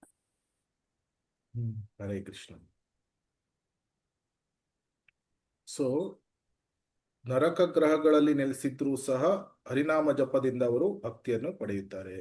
ಸೊ 6ನೇ ಸ್ಕಂದದಲ್ಲಿ ಅಲ್ವಾ ಅದು ಶಿವ ಆ, ಪಾರ್ವತಿಗೆ ಏನು ಹೇಳ್ತಾನೆ, ಕೃಷ್ಣನ ಭಕ್ತರು ಯಾವುದೇ ಗ್ರಹಗಳಿಗೆ ಹೋಗ್ಲಿಕ್ಕೆ ಹೆದರುವುದಿಲ್ಲ. ಆ, ಸ್ವರ್ಗಾಪವರ್ಗ ನರಕೇಶ್ವ ಅಪಿತುಲ್ಯಾರ್ಥ ದರ್ಶಿನ. ಸೊ ಯಾಕಂದ್ರೆ ಅವರು ಯಾವಾಗ್ಲೂ ಹರಿನಾಮವನ್ನು ಜಪ ಮಾಡ್ತಾ ಇರ್ತಾರೆ. ಅವರು ಸ್ವರ್ಗ ಅಪವರ್ಗ ಅಂದ್ರೆ ವೈಕುಂಠಕ್ಕೆ, ಸ್ವರ್ಗದಕ್ಕೆ ಹೋಗ್ಲಿಕ್ಕೂ ತಯಾರಿದ್ದಾರೆ, ವೈಕುಂಠಕ್ಕೆ ಹೋಗ್ಲಿಕ್ಕೆ ತಯಾರಿದ್ದಾರೆ. ನರಕೇಶ್ವ ಅಪಿತುಲ್ಯ, ಸೊ ನರಕಕ್ಕೆ ಹೋಗ್ಲಿಕ್ಕೂ ತಯಾರಿದ್ದಾರೆ. ಆದ್ರೆ ಇವರು ಭಕ್ತರು. ಆದ್ರೆ ಕೆಲವರು ಪಾಪಗಳನ್ನು ಮಾಡಿ ನರಕಕ್ಕೆ ಹೋಗಿ ನೆಲೆಸಿದ್ರೆ, ಅಂತಹ ಪಾಪಿಗಳು ಸಹ ಹರಿನಾಮವನ್ನು ಮಾಡಿದ್ರೆ ಅವರು ಎಲ್ಲ ಪಾಪಗಳಿಂದ ಮುಕ್ತರಾಗ್ತಾರೆ ಮತ್ತೆ ಭಕ್ತಿಯನ್ನು ಪಡೀತಾರೆ. ಏನು ಹೇಳಿದರೆ ಭಗವಂತನ ದಿವ್ಯ ನಿವಾಸಕ್ಕೆ ಪಡಿತಾರೆ, ಅಂದ್ರೆ ವೈಕುಂಠಕ್ಕೆ ಹೋಗುವ ಅರ್ಹತೆಯನ್ನು ಪಡಿತಾರೆ. ಸೊ ನರಕಗಳಲ್ಲಿ 5ನೇ ಸ್ಕಂದದಲ್ಲಿ ನಮಗೆ ನರಕಲೋಕದ ಬೇರೆ ಬೇರೆ ವರ್ಣನೆಗಳು ಇದೆ. 28 ನರಕ ಮೇನ್ ಆಗಿ ವಿವರಿಸಿದ್ದಾರೆ. ಎಂತೆಂಥ ಕಠಿಣವಾದ ಶಿಕ್ಷೆ ಇದೆ ನಮಗೆ, ನಾವು ನೋಡ್ತೇವೆ. ಒಂದು ಸಲ ಏನಾಗ್ತದೆ, ವೈಕುಂಠದಿಂದ ನಾರದರು ಹೀಗೆ ಬೇರೆ ಬೇರೆ ಬ್ರಹ್ಮಾಂಡಗಳಲ್ಲಿ ಬೇರೆ ಬೇರೆ ಗ್ರಹಗಳು ಇದೆ, ಅಲ್ಲಿ ಹೋಗ್ತಾ ಇರ್ಬೇಕಾದ್ರೆ ಕೊನೆಗೆ ನರಕದ ಹತ್ರ ಬರ್ಬೇಕಾದ್ರೆ ಅವರ ಮೂಲಕ ಹಾಡಿದಂತಹ ಆ ಗಾಳಿ ಏನಿದೆ ಅದು ಆ ಪಾಪಿಗಳ ಅವರಿಗೆ ಟಚ್ ಆದಾಗ ಅವರಿಗೆ ತುಂಬಾ ರಿಲ್ಯಾಕ್ಸ್, ಅಂದ್ರೆ ಸ್ವಲ್ಪ ಶಾಂತಿ ಫೀಲ್ ಆಗ್ತದೆ. ಯಾಕಂದ್ರೆ ಅತಿ ಕಠಿಣವಾದ ಶಿಕ್ಷೆ ಇದೆ. ಸೊ ಇನ್ನೊಂದು ಸನ್ನಿವೇಶದಲ್ಲಿ ಜನಕ ಮಹಾರಾಜರು ಸಹ ಯಾವ ವಿಮಾನದಲ್ಲಿ ಹೋಗ್ಬೇಕಾದ್ರೆ ಅವರ ಆ ಗಾಳಿ ಅವರ ದೇಹವನ್ನು ಟಚ್ ಆಗಿ ನರಕಕ್ಕೆ ಇದಾಗ್ಲೂ ಸಹ ಅವರಿಗೆ ಅದೇ ರೀತಿ ಅನುಭವ ಆಗ್ತದೆ. ಶುದ್ಧ ಭಕ್ತರ ಪ್ರಭಾವ ಇಷ್ಟೊಂದು ಇರ್ತದೆ. ಸೊ ಹೇಳೋ ತಾತ್ಪರ್ಯ ಅಂದ್ರೆ ಯಾವಾಗ್ಲೂ ಶುದ್ಧ ಭಕ್ತರು ಹರಿನಾಮ ಜಪವನ್ನು ಮಾಡ್ತಾ ಇರ್ತಾರೆ. ಆದ್ರೆ ಈವನ್ ಪಾಪಿಗಳು ಸಹ ಹರಿನಾಮವನ್ನು ಮಾಡಿದ್ರೆ ಭಗವಂತನ ದಿವ್ಯ ನಿವಾಸಕ್ಕೆ ಬಡ್ತಿಯನ್ನು ಪಡೆಯಬಹುದು.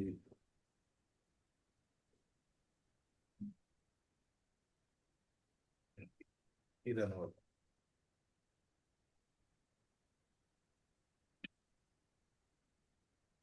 ಕಂದ ಪುರಾಣ.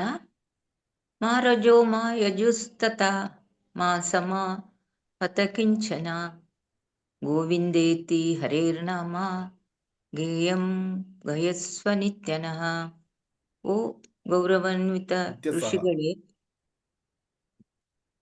ಋಷಿಗಳೇ, ಋಗ್ವೇದದ, ಯಜುರ್ವೇದದ, ಸಾಮವೇದ ಮತ್ತು ಅಥರ್ವ ವೇದಗಳನ್ನು ದೀರ್ಘವಾಗಿ ಅಧ್ಯಯನ ಮಾಡುವುದು ಅನಗತ್ಯ.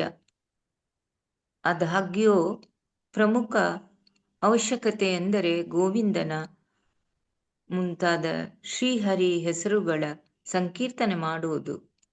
ಈ ಚಟುವಟಿಕೆಗಳನ್ನು ನಿರಂತರವಾಗಿ ಮಾಡಿ. ಹರೇ ಕೃಷ್ಣ. ಧನ್ಯವಾದಗಳು. ಹರೇ ಕೃಷ್ಣ. ಸೊ ಋಗ್ವೇದ, ಯಜುರ್ವೇದ, ಸಾಮವೇದ, ಅಥರ್ವ ವೇದ ಇದನ್ನು ಅಧ್ಯಯನ ಮಾಡಿ ಇದರ ಸಾರ ಏನು? ಅನಗತ್ಯ ಅಂತ ಯಾಕೆ ಹೇಳಿದ್ದಾರೆ? ಸಾರ ಏನು ಇದರ ಸಾರ?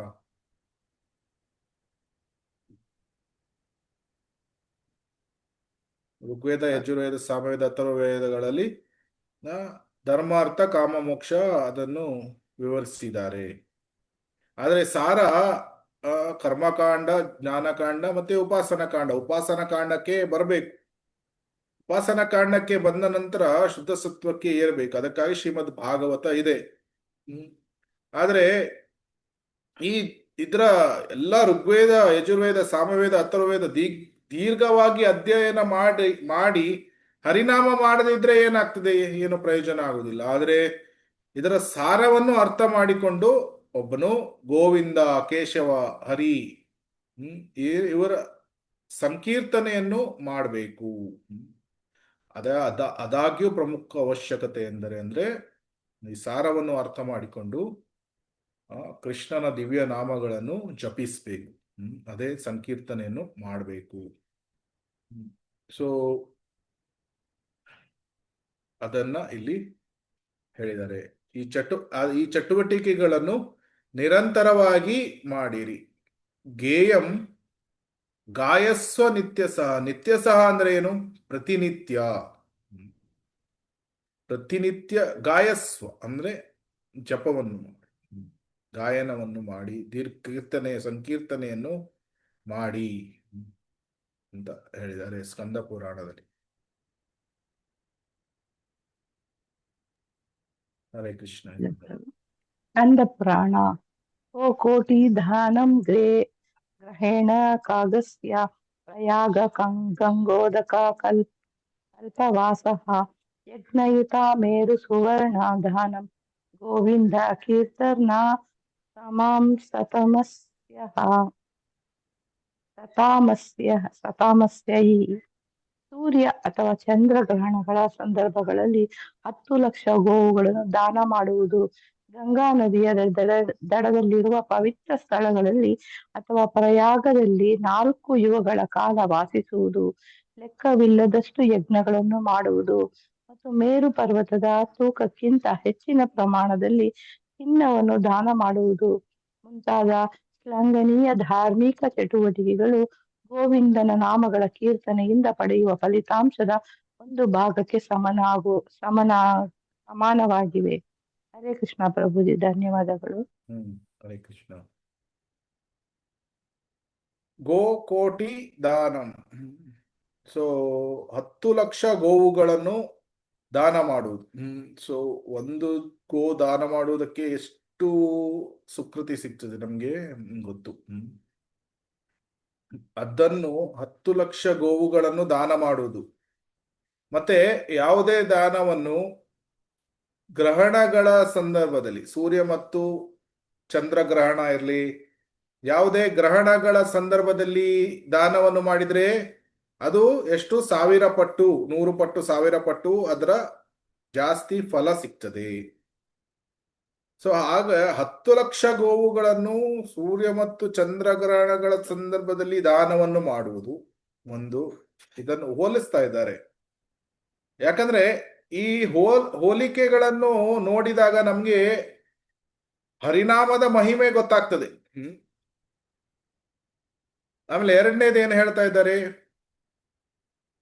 ಗಂಗಾ ನದಿಯ ದಡಗಳಲ್ಲಿ ಯಾವುದು ಎಂತಹ ತೀರ್ಥ ಸ್ಥಳಗಳು ಇದೆ? ಒಂದು ಪ್ರಯಾಗ, ಇಲ್ಲಿ ಪ್ರಯಾಗ ಅಂತ ತೋರಿಸ್ತಾ ಇದ್ದಾರೆ.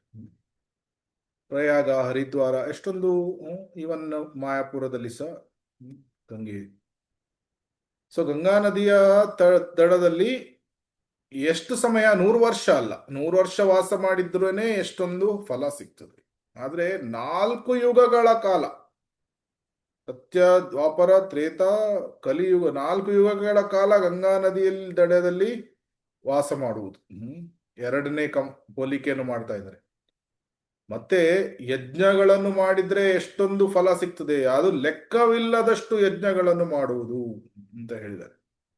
ಆಮೇಲೆ ಸ್ವಲ್ಪವೇ ಚಿನ್ನವನ್ನು ಮೊದಲಿನ ಕಾಲದಲ್ಲಿ ದಾನ ಎಲ್ಲ ಮಾಡ್ತಾ ಇದ್ರೆ, ಈ ರಾಜ ಮಹಾರಾಜರು ಎಲ್ಲ ಚಿನ್ನವನ್ನು ದಾನ ಮಾಡ್ತಾ ಇದ್ರು.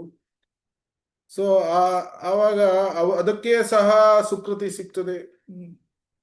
ಅಂತಹ ಮೇರು ಪರ್ವತ, ಅಂತಹ ತೂಕಕ್ಕಿಂತ ಹೆಚ್ಚು ಪ್ರಮಾಣದಲ್ಲಿ ದಾನ ಮಾಡುವುದು.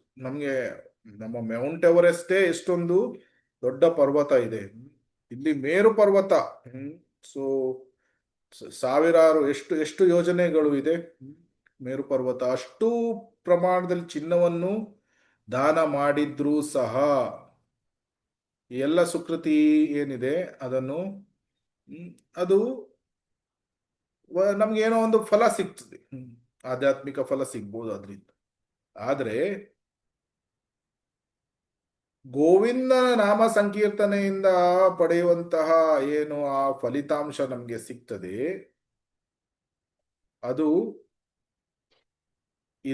ಮತ್ತೆ ಈ 4 ವಿಷಯಗಳಿಗೆ ಹೋಲಿಕೆ ಮಾಡಲಿಕ್ಕೆ ಸಾಧ್ಯ ಆಗುವುದಿಲ್ಲ. ಇಲ್ಲಿ ಒಂದು ವಿಷಯವನ್ನು ನಾವು ಅರ್ಥ ಮಾಡ್ಕೊಳ್ಬೇಕು. ನಾವು ಯಾವಾಗ್ಲೂ ಹರಿನಾಮ ಜಪವನ್ನು ಮಾಡುವುದು ಕರ್ಮಕಾಂಡಕ್ಕೆ ಹೋಲಿಸಬಾರ್ದು. ಇಲ್ಲಿ ನಾವು ಕರ್ಮಕಾಂಡಕ್ಕೆ ಹೋಲಿಸ್ತಾ ಇಲ್ಲ. ಆದ್ರೆ ಸಿಗುವಂತ ಆಧ್ಯಾತ್ಮಿಕ ಫಲಕ್ಕೆ ಹೋಲಿಸ್ತಾ ಇದ್ದಾರೆ. ಸೊ ಅದರಿಂದ ಆ ಅಪರಾಧ ಶಾಸ್ತ್ರಗಳಲ್ಲಿ ಯಾಕೆ ಈ ತರ ವರ್ಣನೆ ಇದೆ ಅಂತ ನಾವು ತಪ್ಪು ಅಭಿಪ್ರಾಯವನ್ನು ಮಾಡ್ಕೊಳ್ಬಾರ್ದು. ಯಾಕಂದ್ರೆ ಒನ್ ಆಫ್ ದ ಅಫೆನ್ಸಸ್ ಏನು, ಭಗವಂತನ ದಿವ್ಯ ನಾಮವನ್ನು ಜಪ ಮಾಡುವುದು ಅದು ಕರ್ಮಕಾಂಡೀಯ ಚಟುವಟಿಕೆ ಅಂತ ಅದನ್ನು ಪರಿಗಣಿಸುವುದು ಅದು ಅಪರಾಧ. ಅದರಲ್ಲಿ ಕರ್ಮಕಾಂಡೀಯ ಚಟುವಟಿಕೆಗಳಲ್ಲ, ಇದೆಲ್ಲ ಕರ್ಮಕಾಂಡದಲ್ಲ. ಆದ್ರೆ ಆಧ್ಯಾತ್ಮಿಕವಾಗಿ ಸಿಗುವಂತಹ ಲಾಭ ಏನಿದೆ ಅದರ ಬಗ್ಗೆ ಹೇಳ್ತಾ ಇದ್ದಾರೆ. ಏನು, ಆಧ್ಯಾತ್ಮಿಕವಾಗಿ ನೋಡಿದ್ರೆ ಇಂತಹ 10 ಲಕ್ಷ ಗೋವುಗಳನ್ನು ದಾನ ಮಾಡುವುದು ಅದೆಲ್ಲದಕ್ಕಿಂತ ಸಿಗುವಂತಹ ಫಲ ಅದು ಒಂದು ಸಣ್ಣ ಭಾಗ ಅಷ್ಟೇ. ಆದ್ರೆ ಹರಿನಾಮ ಕೀರ್ತನೆ, ಗೋವಿಂದನ ನಾಮ ಕೀರ್ತನೆ, ರಾಮನಾಮ ಕೀರ್ತನೆ ಇಂದ ಪಡೆಯುವಂತಹ ಫಲಿತಾಂಶ ಏನಿದೆ ಅದು ಎಷ್ಟೊಂದು ಅಪಾರವಾಗಿ ಇದೆ. ಅದು ಈ ಅರ್ಥ ಅದಕ್ಕೆ ನಾವು ಊಹಿಸ್ಲಿಕ್ಕೂ ಸಹ ಸಾಧ್ಯ ಇಲ್ಲ. ಈ ಒಂದು ಶ್ಲೋಕದಿಂದ ನಮಗೆ ಅರ್ಥ ಆಗ್ತದೆ ಹರಿನಾಮದ ಎಷ್ಟು ಮಹಿಮೆ ಇದೆ ಅಂತ. ತುಂಬಾ ಇಂಪಾರ್ಟೆಂಟ್ ಶ್ಲೋಕ ನಮ್ಮ ಅರ್ಥ ಮಾಡ್ಕೊಳ್ಳಿಕ್ಕೆ. ಗೋಕೋಟಿ ದಾನಂ ಗ್ರಹಣೆ ಖಗಸ್ಯ ಪ್ರಯಾಗ ಗಂಗೋದಕ ಕಲ್ಪವಾಸ ಯಜ್ಞಯುತ ಮೇರು ಸುವರ್ಣ ದಾನಂ ಗೋವಿಂದ ಕೀರ್ತೇನ ಸಮಂ ಸತಾಮಸ್ಸೈ. ಒಂದು ಸತಾಮಸೆ 100ನೇ ಭಾಗ, ಅದಕ್ಕೂ ಸಹ ಸಮಾನವಾಗಿ ನೋಡ್ಲಿಕ್ಕೆ ಸಹ ಆಗುವುದಿಲ್ಲ ಗೋವಿಂದ ಕೀರ್ತನೆ ಅಂತ ಇಲ್ಲಿ ಹೇಳಿದ್ದಾರೆ. ನೆಕ್ಸ್ಟ್ ಇದಕ್ಕೆ ಹೋಗೋಣ. ಓದಿ ದಯವಿಟ್ಟು ಯಾರಾದ್ರೂ.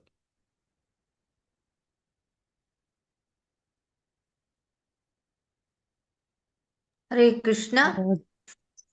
ಸ್ಕಂದ ಪುರಾಣ.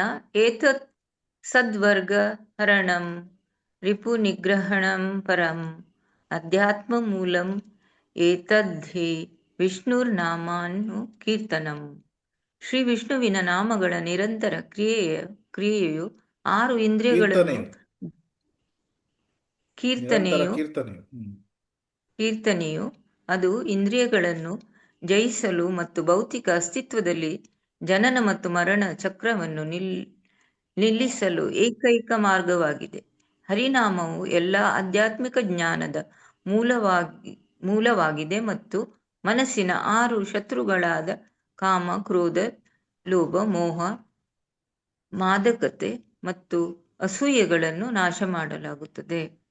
ಧನ್ಯವಾದಗಳು ಪ್ರಭು. ಹರೇ ಕೃಷ್ಣ. ಹರೇ ಕೃಷ್ಣ. ಸೊ 6 ಇಂದ್ರಿಯಗಳನ್ನು ಜಯಿಸ್ಲಿಕ್ಕೆ,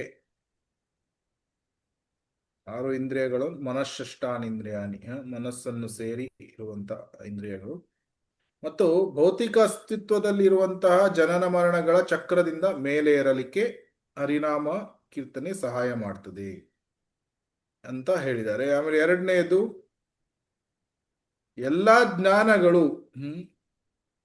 ಹರಿನಾಮ ಜ್ಞಾನಗಳಿಗೆ ಹರಿನಾಮ ಮೂಲವಾಗಿದೆ. ಅಂದ್ರೆ ಭಕ್ತಿಯಿಂದ ಜನಯಶಿ ಆಶು ವೈರಾಗ್ಯಂ ಜ್ಞಾನಂ, ಆ ಶ್ಲೋಕದಲ್ಲಿ ಏನು ಜನಯಶಿ ಆಶು ಜ್ಞಾನಂ ಚ ಅಂದ್ರೆ ಜ್ಞಾನ ಮತ್ತು ವೈರಾಗ್ಯ ಭಕ್ತಿಯ ಬೈ ಪ್ರಾಡಕ್ಟ್ಗಳು. ಯಾವಾಗ ಭಕ್ತಿ ಹೃದಯದಲ್ಲಿ ಡೆವಲಪ್ ಆಗ್ತದೆ ಅಂದ್ರೆ ವಿಕಸಿತ ಆಗ್ತದೆ, ಆವಾಗ ಜ್ಞಾನ ಮತ್ತು ವೈರಾಗ್ಯಗಳು ತನ್ನಿಂದ ತಾನೇ ಬರ್ತದೆ. ಸೊ ಆದ್ರಿಂದ ಹರಿನಾಮ ಆಧ್ಯಾತ್ಮಿಕ ಜ್ಞಾನದ ಮೂಲ. ಅಫ್ಕೋರ್ಸ್ ಕೃಷ್ಣ ಎಲ್ಲದರ ಮೂಲ, ಸೊ ಅವರು ಜ್ಞಾನದ ಮೂಲ ಆಲ್ಸೋ. ಆಮೇಲೆ ಇನ್ನೊಂದು ಏನು ಹೇಳಿದ್ದಾರೆ, ಮನಸ್ಸಿನ 6 ಶತ್ರುಗಳು. ಮನಸ್ಸಿನ 6 ಶತ್ರುಗಳು ಯಾರು? ಕಾಮ, ಕ್ರೋಧ, ಮದ, ಮಾತ್ಸರ್ಯ. ಕಾಮ, ಕ್ರೋಧ, ಲೋಭ, ಲೋಭ, ಮೋಹ, ಮೋಹ, ಮದ, ಮಾತ್ಸರ್ಯ. ಅಸೂಯೆ ಅಂದ್ರೆ ಮಾತ್ಸರ್ಯ. ಸೊ ಇದು ಎಲ್ಲಿ ಅಡಗಿದೆ? ಭಗವದ್ಗೀತೆಯಲ್ಲಿ ಕೃಷ್ಣ ಏನ್ ಹೇಳ್ತಾನೆ, ಕಾಮ ಎಲ್ಲಿ ಅಡಗಿದೆ ಅಂತ ಹೇಳ್ತಾನೆ?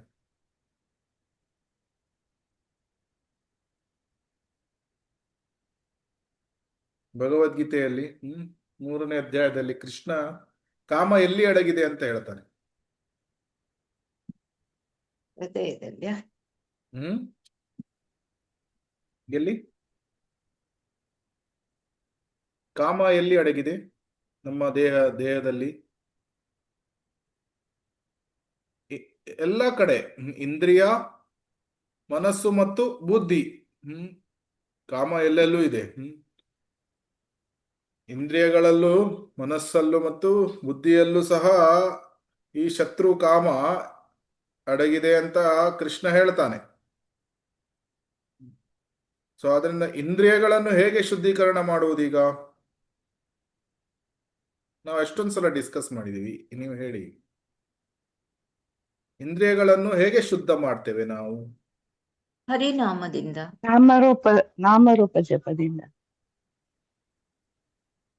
ಪರ್ಟಿಕ್ಯುಲರ್ ಆಗಿ ಇಂದ್ರಿಯಗಳ ಬಗ್ಗೆ ಮಾತಾಡ್ತಾ ಇದ್ದೇವೆ. ಭಗವಂತನ ಸೇವೆಯಲ್ಲಿ ತೊಡಗಿಸುವುದು ನಮ್ಮ ಇಂದ್ರಿಯಗಳನ್ನು. ಇಂದ್ರಿಯಗಳನ್ನು ಭಗವಂತನ ಸೇವೆಯಲ್ಲಿ ತೊಡಗಿಸುವುದು. ಯಾವ ಯಾವ ರೀತಿಯಲ್ಲಿ ತೊಡಗಿಸ್ತೇವೆ? ಕಣ್ಣುಗಳನ್ನು ಹೇಗೆ ತೊಡಗಿಸ್ತೇವೆ? ಭಗವಂತನ ರೂಪ, ಅವನ ರೂಪವನ್ನು ಆರಾಧಿಸುವುದು. ಭಗವಂತನ ರೂಪವನ್ನು ನೋಡ್ತೇವೆ. ನಾಲಿಗೆಯಿಂದ ಹರಿನಾಮ ಜಪ ಮಾಡ್ತೇವೆ ಮತ್ತು ಕೃಷ್ಣ ಪ್ರಸಾದವನ್ನು ಸ್ವೀಕಾರ ಮಾಡ್ತೇವೆ. ಆಮೇಲೆ ಶ್ರವಣ, ಕಿವಿಗಳಿಂದ ಶ್ರವಣವನ್ನು ಮಾಡ್ತೇವೆ. ಕೀರ್ತನೆಗಳನ್ನು ಕೇಳ್ತೇವೆ. ನಾಸಿಕದಿಂದ ಅರ್ಪಿಸಿದನ್ನ, ನಾಸಿಕದಿಂದ ತುಳಸಿ, ಭಗವಂತನಿಗೆ ಅರ್ಪಿಸಿದ ತುಳಸಿ ನೆನ್ಪಿಟ್ಕೊಳ್ಳಿ. ಭಗವಂತನಿಗೆ ಅರ್ಪಿಸಿದಂತ ತುಳಸಿ ಅಥವಾ ಹೂಗಳನ್ನು ನಾವು ಅದನ್ನು ತೆಗೆದುಕೊಳ್ತೇವೆ. ಆಮೇಲೆ ಮಾತಾಜಿ ಹೇಳಿದ್ರು, ದೇವಸ್ಥಾನಕ್ಕೆ ನಡ್ಕೊಂಡು ಹೋಗ್ತೇವೆ, ಕಾಲುಗಳನ್ನು ಆ ರೀತಿ ಉಪಯೋಗಿಸ್ತೇವೆ.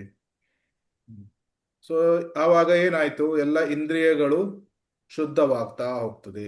ಇಂದ್ರಿಯಗಳಲ್ಲಿ ಅಡಗಿರುವಂತಹ ಕಾಮ ಹೋಗ್ತದೆ, ಕಡಿಮೆ ಆಗ್ತಾ ಬರ್ತದೆ. ಆದ್ದರಿಂದ ಸೇವೆಗಳು ಅತ್ಯಂತ ಪ್ರಮುಖವಾಗಿ ಇದೆ. ಮನಸ್ಸಿನ ಶುದ್ಧಿ ಹೇಗಾಗ್ತದೆ? ಮನಸ್ಸಿನ ಶುದ್ಧಿ ಇಲ್ಲಿ ಇದೇ ಶ್ಲೋಕದಲ್ಲಿ ಹೇಳಿದ್ದಾರೆ.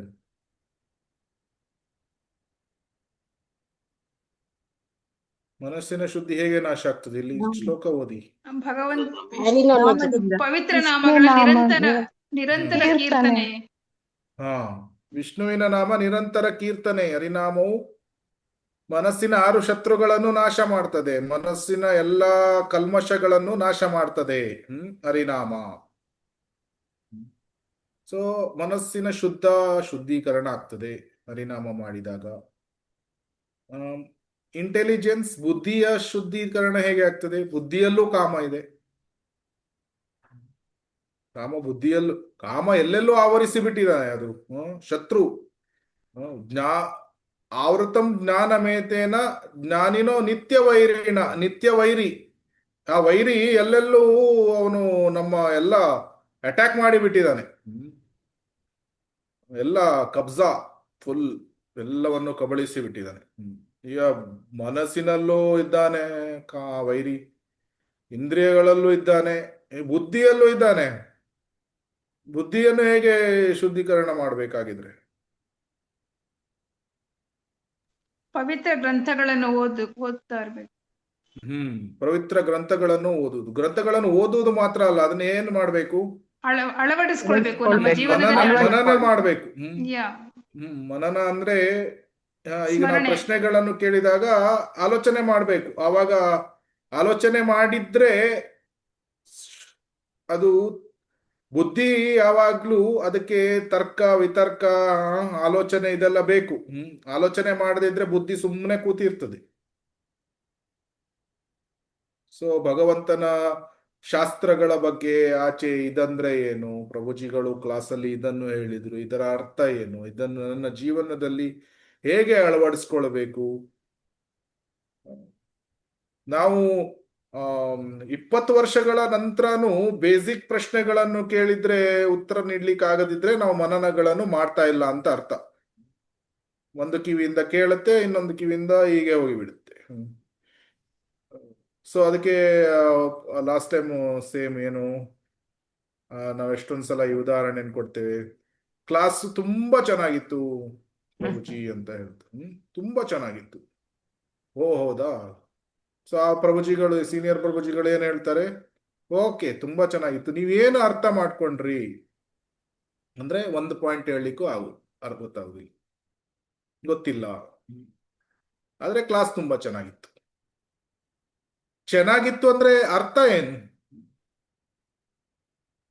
ಈಗ ಒಂದು ಭಾಗವತ ಕ್ಲಾಸ್ ಅಲ್ಲಿ ನಾನು ಯಾವ ಯಾವ ಅಂಶಗಳನ್ನು ಕಲ್ತ್ಕೊಂಡು ಒಂದು ಕಿವಿಯಲ್ಲಿ ಕೇಳಿ ಇನ್ನೊಂದು ಕಿವಿಯಲ್ಲಿ ಬಿಡುವುದಲ್ಲ, ಅದನ್ನು ಆ ಪಾಯಿಂಟ್ಸ್ ಗಳನ್ನು ನನ್ನ ಜೀವನದಲ್ಲಿ ಹೇಗೆ ಅಳವಡಿಸ್ಕೊಳ್ಬೇಕು ನಾನು, that is very very important. ಇಲ್ಲದಿದ್ರೆ ಜ್ಞಾನ ಸಾಕ್ಷಾತ್ಕಾರ ಹೇಗೆ ಸಿಗ್ತದೆ? ಸಾಕ್ಷಾತ್ಕಾರ ಸಿಗ್ಬೇಕಾದ್ರೆ ನನ್ನ ಜೀವನದಲ್ಲಿ ಅಳವಡಿಸ್ಕೊಳ್ಬೇಕು. ಜೀವನದಲ್ಲಿ ಅಳವಡಿಸ್ಕೊಳ್ಬೇಕಾದ್ರೆ ನಿಜವಾದ ಮಾರ್ಗ ಯಾವುದು, ನಿಜವಾದ ಪಥ ಯಾವುದು, ವೈಕುಂಠಕ್ಕೆ ಹೋಗುವ ಪಥ ಹೇಗಿದೆ, ಅದರ ಜ್ಞಾನ ನಮಗೆ ಬೇಕು. ಅದು ಜ್ಞಾನ ಸಿಗ್ಲಿಕ್ಕೆ ನಾವು ಭಾಗವತವನ್ನು ಕೇಳ್ತೇವೆ, ಭಾಗವತವನ್ನು ಓದ್ತೇವೆ. ಆದ್ರೆ ಅದನ್ನು ಜೀವನದಲ್ಲಿ ಅಳವಡಿಸ್ಕೊಳ್ಳದಿದ್ರೆ ಏನಾಗ್ತದೆ? ಅದು ಜ್ಞಾನವಾಗಿಯೇ ಉಳಿತದೆ, ಅಥವಾ ಅದು ಜ್ಞಾನವನ್ನು ಸ್ವಲ್ಪ ಸಮಯದಲ್ಲಿ ಮರೆತು ಬಿಡ್ತೇವೆ. ಆದರೆ ಅದನ್ನು ನಮ್ಮ ಜೀವನದಲ್ಲಿ ಅಳವಡಿಸಿಕೊಂಡಾಗ ಕೃಷ್ಣ ತನ್ನ ಕೃಪೆ ತೋರಿಸಿ ನಮಗೆ ಸಾಕ್ಷಾತ್ಕಾರಗಳನ್ನು ನೀಡ್ತಾನೆ.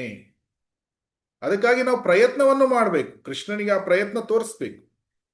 ಶ್ರೀಲ ಪ್ರಭುಪಾದರ ಪುಸ್ತಕಗಳನ್ನು ಪ್ರತಿನಿತ್ಯ ಓದಿ ಅದು ಹೀಗೆ ಅಂದ್ರೆ ಏನು, ಹೀಗೆ ಅಂದ್ರೆ ಏನು. ಕನ್ನಡದಲ್ಲಿ ಭಾಗವತ ಒಂದೇ ಪುಸ್ತಕ ಸಾಕು ಸಾಕ್ಷಾತ್ಕಾರ, ಸಂಪೂರ್ಣ ಸಾಕ್ಷಾತ್ಕಾರ ಪಡಿಲಿಕ್ಕೆ. ಇದರಲ್ಲೂ ಸಹ ಶ್ರೀಲ ಪ್ರಭುಪಾದರು ಏನ್ ಹೇಳಿದ್ರು, ಭಾಗವತದ 1ನೇ ಸ್ಕಂದದಲ್ಲಿ ಭಗವದ್ಧಾಮಕ್ಕೆ ಹೋಗ್ಲಿಕ್ಕೆ ಏನೇನು ಬೇಕು ಅದೆಲ್ಲವನ್ನು ನಾನು ಬರ್ದಿದ್ದೇನೆ. ಭಾಗವತ 1ನೇ ಸ್ಕಂದದ ಎಲ್ಲ ವಿಷಯಗಳನ್ನು ಸಾಕ್ಷಾತ್ಕಾರ ಮಾಡ್ಕೊಂಡ್ರೆ ಭಗವದ್ಧಾಮಕ್ಕೆ ಹೋಗಿ ಬಿಡ್ಬೋದು. ಆದರೆ ನಾವು ಪ್ರಾಬ್ಲಮ್ ಅಂದ್ರೆ ನಾವು ಓದುವುದಿಲ್ಲ, ಓದಿದ್ರೆ ಮನನವನ್ನು ಮಾಡುವುದಿಲ್ಲ, ಜೀವನದಲ್ಲಿ ಅಳವಡಿಸ್ಕೊಳ್ಳಿಕ್ಕೆ ನೋಡುವುದಿಲ್ಲ. ಆ ರೀತಿ ಮಾಡಿದಾಗ ಏನಾಗ್ತದೆ, ಜಾಸ್ತಿ ಪ್ರಗತಿಯನ್ನು ಹೊಂದಲಿಕ್ಕೆ ಆಗುವುದಿಲ್ಲ. ಆದ್ರೆ ನಾವು ಪ್ರಗತಿಯನ್ನು ಹೊಂದಬೇಕು, ನಮ್ಮ ಜೀವನದಲ್ಲಿ ಅಳವಡಿಸ್ಕೊಂಡು ಸಾಕ್ಷಾತ್ಕಾರ ಬೇಕು ಅಂದಾಗ ನಾವು ಸ್ವಾಧ್ಯಾಯ ಮಾಡಿ ಭಾಗವತವನ್ನು ಕೇಳುವುದಷ್ಟೇ ಅಲ್ಲ, ಮನನ ಮಾಡಬೇಕು. ಮನನ ಮಾಡಿ ಅದನ್ನು ಜೀವನದಲ್ಲಿ ಅದನ್ನು ಅಭ್ಯಾಸ ಮಾಡಬೇಕು. ಅಭ್ಯಾಸ ಇಸ್ ವೆರಿ ವೆರಿ ಇಂಪಾರ್ಟೆಂಟ್. ನಾವು ಶಾಸ್ತ್ರಗಳನ್ನು ನಮ್ಮ ಜೀವನದಲ್ಲಿ ಅಳವಡಿಸ್ಕೊಳ್ಬೇಕು. ನಾವು ಕ್ಲಾಸಲ್ಲಿ ಒಂದು ಸಣ್ಣ ಉದಾಹರಣೆ ತೆಗೆದುಕೊಳ್ಳೋಣ. ಯಾರೋ ಒಬ್ರು ನಿಯೋಫೈಟ್ ಡಿವೋಟಿ ಒಬ್ರು ಸೇರಿದ್ರು. ಕ್ಲಾಸ್ಗಳಲ್ಲಿ ಹೇಳ್ತಾರೆ ಏನು, ಪ್ರತಿನಿತ್ಯ morning program is very very important. ಅದು ಭಕ್ತಿಯ ತುಂಬಾ ಅಂಗಗಳನ್ನು ಕವರ್ ಮಾಡ್ತದೆ. ಬೆಳಿಗ್ಗೆ ಬ್ರಹ್ಮ ಮುಹೂರ್ತದಲ್ಲಿ ಎದ್ದು ಆದಷ್ಟು ಜಪಗಳನ್ನು ಮಾರ್ನಿಂಗ್ ಮಾಡುವುದು, ಸಂಸಾರಧಾವ, ತುಳಸಿ ಆರತಿ, ನರಸಿಂಹಾರತಿ, ಇದನ್ನೆಲ್ಲ ನಾವು ಹೇಳಬೇಕು ಅಂತ ಕೇಳ್ತಾನೆ. ಸ್ಟಾರ್ಟಿಂಗ್ ಬಂದಾಗ ಅವನು ಅದನ್ನು ಅಷ್ಟೊಂದು ಗಂಭೀರತೆಯನ್ನು ತೆಗೆದುಕೊಳ್ಳುವುದಿಲ್ಲ, ಮಂಗಲಾರತಿ. ಆದ್ರೆ ಸ್ಟಾರ್ಟಿಂಗ್ ಅದು ಅಂಡರ್ಸ್ಟುಡ್, ಅರ್ಥ ಆಗ್ತದೆ. ಕೆಲವು ವರ್ಷಗಳು, 2-3 ವರ್ಷಗಳು ಅವನಿಗೆ ಮಂಗಳಾರತಿಗೆ ಬರ್ಲಿಕ್ಕೆ ಇದಾಗ್ಲಿಕ್ಕೆ ಸಮಯ ಹಿಡಿಬಹುದು.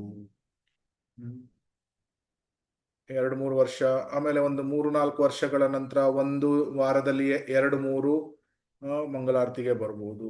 ಆಮೇಲೆ ಕ್ರಮೇಣ 4-5 ಈ ರೀತಿ ಒಂದು 6-7 ವರ್ಷದಲ್ಲಿ ಸೆಟಲ್ ಆಗ್ತಾನೆ ಅಂತ ತಿಳ್ಕೊಳ್ಳೋಣ ಭಾವಿಸಿದ್ರೆ. ತನ್ನ ಜೀವನದಲ್ಲಿ ಏನೋ ಪ್ರಗತಿಯನ್ನು ಹೊಂದಲಿಕ್ಕೆ ಅಳವಡಿಸ್ಕೊಳ್ತಾ ಇದ್ದಾನೆ ಅಂತ ಅರ್ಥ. ಆದರೆ ಭಕ್ತಿ ಮಾರ್ಗಕ್ಕೆ ಬಂದು 20-25 ವರ್ಷ ಆದ್ರೂ ಸಹ ಮಂಗಳಾರತಿ ಅಟೆಂಡ್ ಆಗದೇ ಇದ್ರೆ ಅಂತ ಭಕ್ತ ಏನು ಗಂಭೀರತೆಯಿಂದ ಭಕ್ತಿ ಸೇವೆಯನ್ನು ತೆಗೆದುಕೊಂಡಿಲ್ಲ. ಭಗವದ್ಧಾಮಕ್ಕೆ ಹೋಗ್ಲಿಕ್ಕೆ ಗಂಭೀರತೆ ಇಲ್ಲ, ಪ್ರಾಮಾಣಿಕತೆ ಇಲ್ಲ. 20-25 ವರ್ಷಗಳ ನಂತರನೂ ಸಹ ಮಂಗಳಾರತಿ ಅಟೆಂಡ್ ಆಗ್ತಾ ಇಲ್ಲ, ಮಾರ್ನಿಂಗ್ ಪ್ರೋಗ್ರಾಮ್ಗೆ ಎಷ್ಟು ಅಟೆನ್ಷನ್ ಕೊಡ್ತಾ ಇಲ್ಲ ಅಂದ್ರೆ ಸೀರಿಯಸ್ನೆಸ್ ಇಲ್ಲ. ಆವಾಗ ಜಾಸ್ತಿ ಸಾಕ್ಷಾತ್ಕಾರಗಳು ಸಿಗುವುದಿಲ್ಲ. ಅವನು ಪ್ರಗತಿಯನ್ನು ಹೊಂದುತ್ತಾ ಇರ್ತಾನೆ, ಆದ್ರೆ ತುಂಬಾ ಸ್ವಲ್ಪ ಸ್ವಲ್ಪ ಪ್ರಮಾಣದಿಂದ ಪ್ರಗತಿಯನ್ನು ಹೊಂದುತ್ತಾರೆ. ಎಷ್ಟೊಂದು ಜನ್ಮ ಜನ್ಮಾಂತರಗಳು ಬೇಕಾಗಬಹುದು. ಆದ್ರೆ ಅದೇ ನಾವು ಪ್ರಾಮಾಣಿಕತೆಯಿಂದ, ಗಂಭೀರತೆಯಿಂದ ಇದನ್ನು ನಾವು ನಮ್ಮ ಜೀವನದಲ್ಲಿ ಅಳವಡಿಸ್ಕೊಳ್ತಾ ಹೋದ್ರೆ, ನಮ್ಮನ್ನು ನಾವು ತಿದ್ದುಕೊಳ್ತಾ ಹೋದ್ರೆ ಬೇಗ ಪ್ರಗತಿಯನ್ನು ಹೊಂದಬಹುದು. ಸೊ ಬುದ್ಧಿಯ ಶುದ್ಧೀಕರಣ ಯಾವಾಗಲೂ ಈ ರೀತಿ ಆಗ್ತದೆ. ಮನನ ಮಾಡಿ ಅದನ್ನು ಜೀವನದಲ್ಲಿ ಅಳವಡಿಸ್ಕೊಳ್ಬೇಕು. ಮತ್ತೆ ಅದರ ನೆಕ್ಸ್ಟ್ ಏನಿದೆ, ಇದೆಲ್ಲದರ ಮೂಲ, ಕಾಮದ ಮೂಲ ಬರುವುದು ಮಿಥ್ಯ ಅಹಂಕಾರದಿಂದ. ಮಿಥ್ಯ ಅಹಂಕಾರದ ಶುದ್ಧೀಕರಣ ಹೇಗೆ ಆಗ್ತದೆ?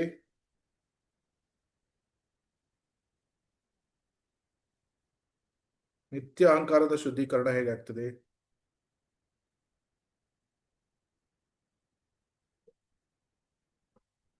ನಾವು ಇದನ್ನು ಡಿಸ್ಕಸ್ ಮಾಡಿದ್ವಿ. ನಮ್ಮನ್ನು ಟೀಕೆ ಮಾಡಿದಾಗ ನಾವು ಅದನ್ನು ಎಕ್ಸೆಪ್ಟ್ ಮಾಡ್ಕೊಳ್ಬೇಕು. ನಮ್ಮ ತಪ್ಪುಗಳನ್ನು ಹೇಳಿದಾಗ ನಾವು ಅದನ್ನು ಎಕ್ಸೆಪ್ಟ್ ಮಾಡ್ಕೊಳ್ಬೇಕು. ಅದು ಯಾವಾಗ ಆಗ್ತದೆ? ಭಕ್ತರ ಸಂಘದಲ್ಲಿ. ನಾವು ಭಗವಂತನ ನಿತ್ಯ ದಾಸಾನುದಾಸ ಅಂತ ತಿಳ್ಕೊಂಡ. ಹೌದು, ಅದು ಟ್ರೂ ಈಗೋ. ಆದ್ರೆ ಆ ದಾಸಾನುದಾಸ ಭಾವ ಯಾವಾಗ ಬರ್ತದೆ? ನಮ್ಮ ಭಕ್ತರ ಸಂಘ ಮಾಡಿದಾಗ. ಭಕ್ತರ ಸಂಘ ಮಾಡಿದಾಗ ನಮ್ಮ ಈಗೋ, ಫಾಲ್ಸ್ ಈಗೋ, ಅಹಂಕಾರ, ಮಿಥ್ಯ ಅಹಂಕಾರ ಶುದ್ಧೀಕರಣ ಆಗ್ತದೆ.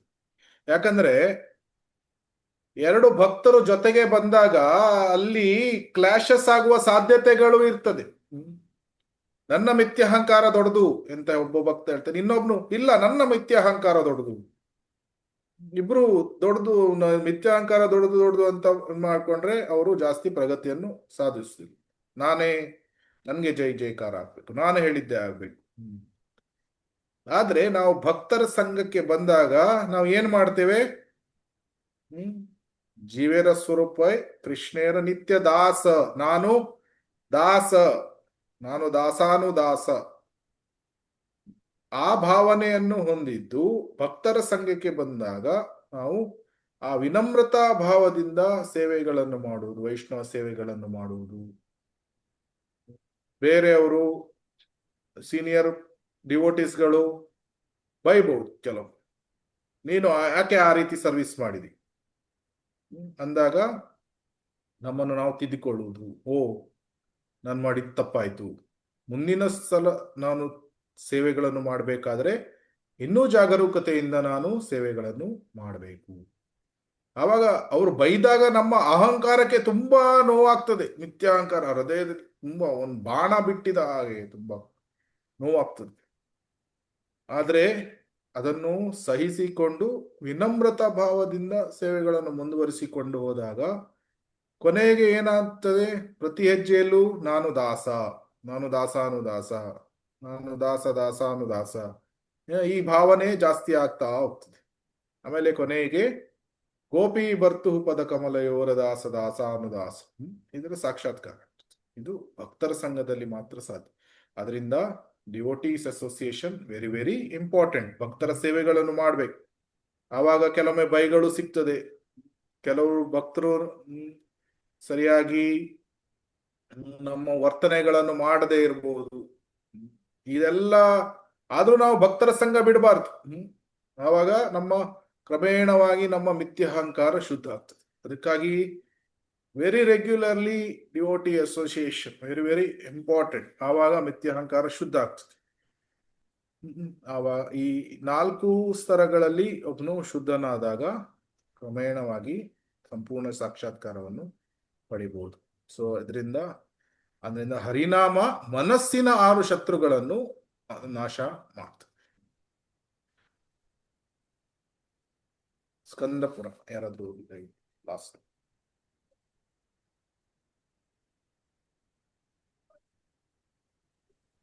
ಸ್ಕಂದ ಪುರಾಣ. ಓದಿ. ದಾನ, ವ್ರತ, ತಪನ್, ತೀರ್ಥಕ್ಷೇತ್ರಾದೀನಾಂಚ ಯ ಸಿತಃ ಸಕ್ತಯೋ ದೇವ ಮಹತಾಂ ಸರ್ವಪಾಪಹರೆ ಶುಭಾಹು ರಾಜಸೂಯ ಸ್ವಮೇಧನ ಜ್ಞಾನ ಸಾಧ್ಯಾತ್ಮ ವಸ್ತುನಃ ಅಕೃಸ್ಯ ಹರಿಣಃ ಸರ್ವಃ ಸ್ಥಾಪಿತಃ ತೇಷು ನಾಮಸು.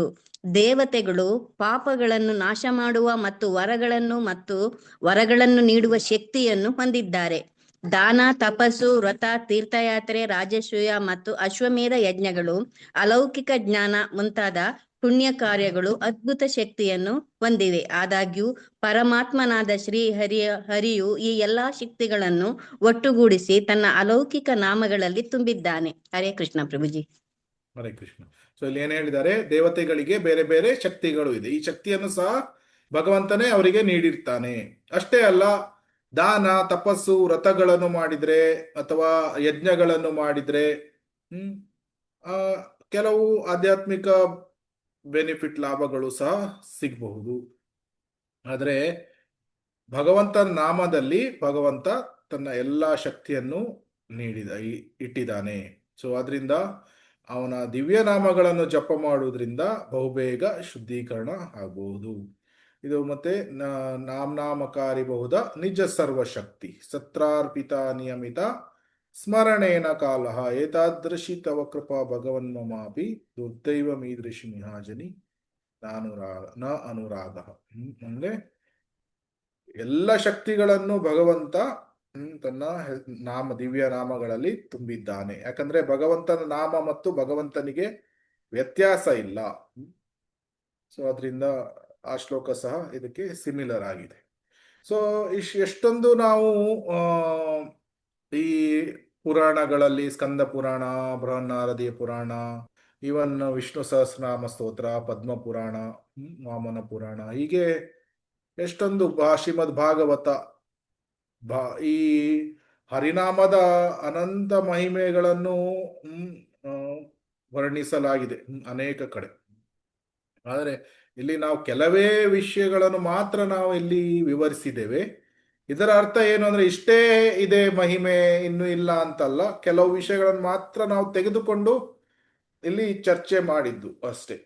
ಆದರೆ ಭಗವಂತನ ಹರಿನಾಮದ ಮಹಿಮೆ ಅಪಾರವಾಗಿ ಇದೆ, ಅನಂತವಾಗಿ ಇದೆ. ಈ ವಿಷಯವನ್ನು ನಾವು ನೆನಪಿಟ್ಕೊಂಡು. ಹರೇ ಕೃಷ್ಣ ಕೃಷ್ಣ ಕೃಷ್ಣ ಹರೇ ಹರೇ, ಹರೇ ರಾಮ ರಾಮ ರಾಮ ಹರೇ ಹರೇ. ಯಾರಿಗಾದ್ರೂ ಏನು ಪ್ರಶ್ನೆ, ಕಮೆಂಟ್ಸ್ ಅಥವಾ ಏನಾದರೂ ತಿದ್ದುಪಡಿ ಇದ್ರೆ ಹೇಳ್ಬೋದು. ಹರೇ ಕೃಷ್ಣ.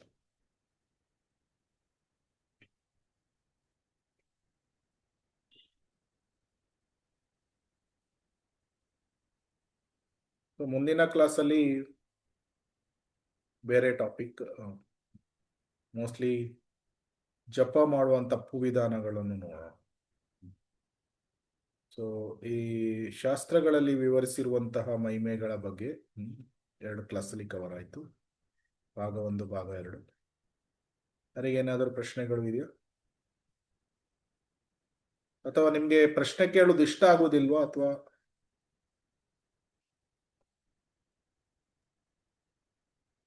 ಕೇಳ್ಬೇಕು ಪ್ರಭು, ನೀವು ಇಷ್ಟು ಚೆನ್ನಾಗಿ ನಮ್ಗೆ ಎಕ್ಸ್ಪ್ಲೇನ್ ಮಾಡಿದ್ದೀರಾ, ಮತ್ತೆ ಓದಿಸಿದ್ದೀರಾ, ಮತ್ತೆ ಇಲ್ಲಿ ನಾವು ನೋಡ್ತಾ ಇದ್ದೇವೆ. ಇವತ್ತು ಆಕ್ಚುಲಿ ಹರಿನಾಮ ಎಷ್ಟು ಇಂಪಾರ್ಟೆಂಟ್, ಎಷ್ಟು ಪವಿತ್ರವಾದ, ಎಷ್ಟು ಅದಕ್ಕೆ ಎಷ್ಟು ಎಕ್ಸ್ಪ್ಲನೇಷನ್ ಸಿಕ್ತಿವತ್ತು. ತುಂಬಾ ನಾವು ಇನ್ನಷ್ಟು ಚೆನ್ನಾಗಿ ನಮ್ಮ ಜಪವನ್ನ ತಿದ್ದುಕೊಳ್ಬೇಕು ಅಂತ ನನಗೆ ಅನಿಸ್ತು Prabhu. Thank you very much Prabhuji. Thank you, ಧನ್ಯವಾದ. ಹರೇ ಕೃಷ್ಣ.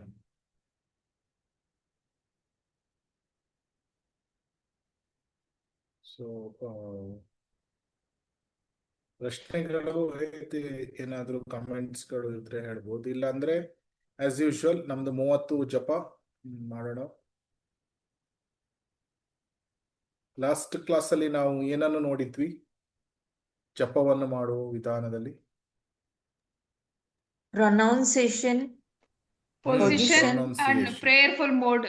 Prayerful mode.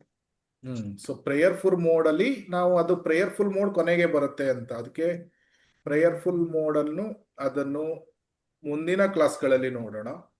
ಯಾಕಂದ್ರೆ ಹರೇ ಕೃಷ್ಣ ಮಹಾಮಂತ್ರದ ಅರ್ಥವನ್ನು ನೋಡಿದಾಗ ಇನ್ನೂ ಜಾಸ್ತಿ ಅದರ ಬಗ್ಗೆ ಅರ್ಥ ಆಗ್ತದೆ. ಸೊ ಮೇನ್ ಆಗಿ ಪ್ರೊನೌನ್ಸಿಯೇಷನ್, ಅಫ್ಕೋರ್ಸ್ ಹರೇ ಕೃಷ್ಣ ಮಹಾಮಂತ್ರವನ್ನು ಕೇಳುವುದು ಅದು ಬೈ ಡಿಫಾಲ್ಟ್ ಬಂದೇ ಬರುತ್ತೆ. ಸೊ ಅದನ್ನು ಅಂತೂ ಯಾವಾಗಲೂ ಮಾಡಲೇಬೇಕು. ಹರಿನಾಮವನ್ನು ಮಾಡಬೇಕಾದ್ರೆ ಅದನ್ನು ಸರಿಯಾಗಿ ಕಿವಿಗಳಿಂದ ಕೇಳಬೇಕು. ಅದನ್ನು ಕೇಳುವುದು ತುಂಬಾ ಇಂಪಾರ್ಟೆಂಟ್. ಸೊ ಅದಕ್ಕಾಗಿ ಮೊದಲನೇದ ಸ್ಟೆಪ್ ಏನು, ನಮ್ಮ ಜಪವನ್ನು ತಿದ್ದಿಕೊಳ್ಳುವುದರಲ್ಲಿ ಪ್ರೊನೌನ್ಸಿಯೇಷನ್ ಸರಿಯಾದಾಗ ಜಪ ತುಂಬಾ ಸುಧಾರಣೆ ಆಗ್ತದೆ. ಅದಕ್ಕಾಗಿ ನೀವು ಗೊತ್ತಿಲ್ಲ ಎಷ್ಟು ಭಕ್ತರು ಈ ವಾರದಲ್ಲಿ ಒಂದು ವಾರದಲ್ಲಿ ಅಭ್ಯಾಸ ಮಾಡಿದ್ರಿ, ಅಥವಾ ನೀವು ಆಲ್ರೆಡಿ ಅಭ್ಯಾಸ ಮಾಡ್ತಾ ಇರಬಹುದು. ಸೊ ಈ ವಾರನೂ ಸಹ ಪ್ರೊನೌನ್ಸಿಯೇಷನ್ ಮೇಲೆ ಒತ್ತು ನೀಡೋಣ, ಸ್ವಲ್ಪ 1-2-3 ಕ್ಲಾಸ್ಗಳಲ್ಲಿ. ಯಾಕಂದ್ರೆ ಪ್ರೊನೌನ್ಸಿಯೇಷನ್ ಅನ್ನು ಸರಿಯಾಗಿ ತಿದ್ಕೊಂಡ್ರೆ ವಿ ಕ್ಯಾನ್ ಇಂಪ್ರೂವ್ ಫಾಸ್ಟ್, ಜಾಸ್ತಿ ಬೇಗ ಪ್ರಗತಿಯನ್ನು ಹೊಂದಬಹುದು. ಅದಕ್ಕಾಗಿ ಇವತ್ತು ಏನು 30 ಹರೇ ಕೃಷ್ಣ ಮಹಾಮಂತ್ರ ಇವತ್ತು ಜಪ ಮಾಡ್ತಿದ್ದೇವೆ, ಅದರಲ್ಲಿ ಫೋಕಸ್ ಏನು, ಸ್ಪಷ್ಟವಾಗಿ ಹರೇ ಕೃಷ್ಣ ರಾಮ ಇದನ್ನು ಹೇಳುವುದು. ಸೊ ಯಾರು ಲೀಡ್ ಮಾಡ್ತೀರಿ ಇವತ್ತು? ಲಾಸ್ಟ್ ಕ್ಲಾಸ್ ಅಲ್ಲಿ ಯಾರು ಏನೋ ಮಾತಾಜಿ ಮಾಡಿದ್ರು ಅನ್ಸುತ್ತೆ, ಇವತ್ತು ಯಾರು ಮಾಡ್ತೀರಿ? ಹರೇ ಕೃಷ್ಣ. ಜೈ ಶ್ರೀ ಕೃಷ್ಣ ಚೈತನ್ಯ ಹೇಳು, ಇಲ್ಲದಿದ್ರೆ ನಾನೇ ಮಾಡ್ತೀನಿ. ಜೈ ಶ್ರೀ ಕೃಷ್ಣ ಚೈತನ್ಯ. ಜೈ ಶ್ರೀ ಕೃಷ್ಣ ಚೈತನ್ಯ. ಚೈತನ್ಯ ಪ್ರಭು ನಿತ್ಯಾನಂದ. ಪ್ರಭು ಪ್ರಭು ನಿತ್ಯಾನಂದ. ಆನಂದ. ಶ್ರೀ ಅದ್ವೈತ ಗದಾಧರ. ಶ್ರೀ ಅದ್ವೈತ ಗದಾಧರ. ಶ್ರೀವಾಸಾದಿ ಗೌರ ಭಕ್ತವೃಂದ. ಶ್ರೀವಾಸಾದಿ ಗೌರ ಭಕ್ತವೃಂದ.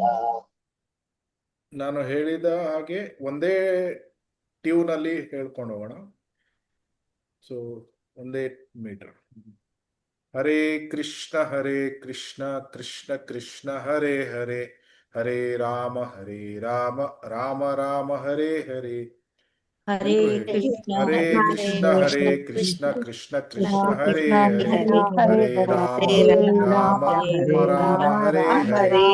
ಹರೇ ಕೃಷ್ಣ ಕೃಷ್ಣ ಕೃಷ್ಣ ಹರೇ ಹರೇ, ಹರೇ ರಾಮ ರಾಮ ರಾಮ ಹರೇ ಹರೇ.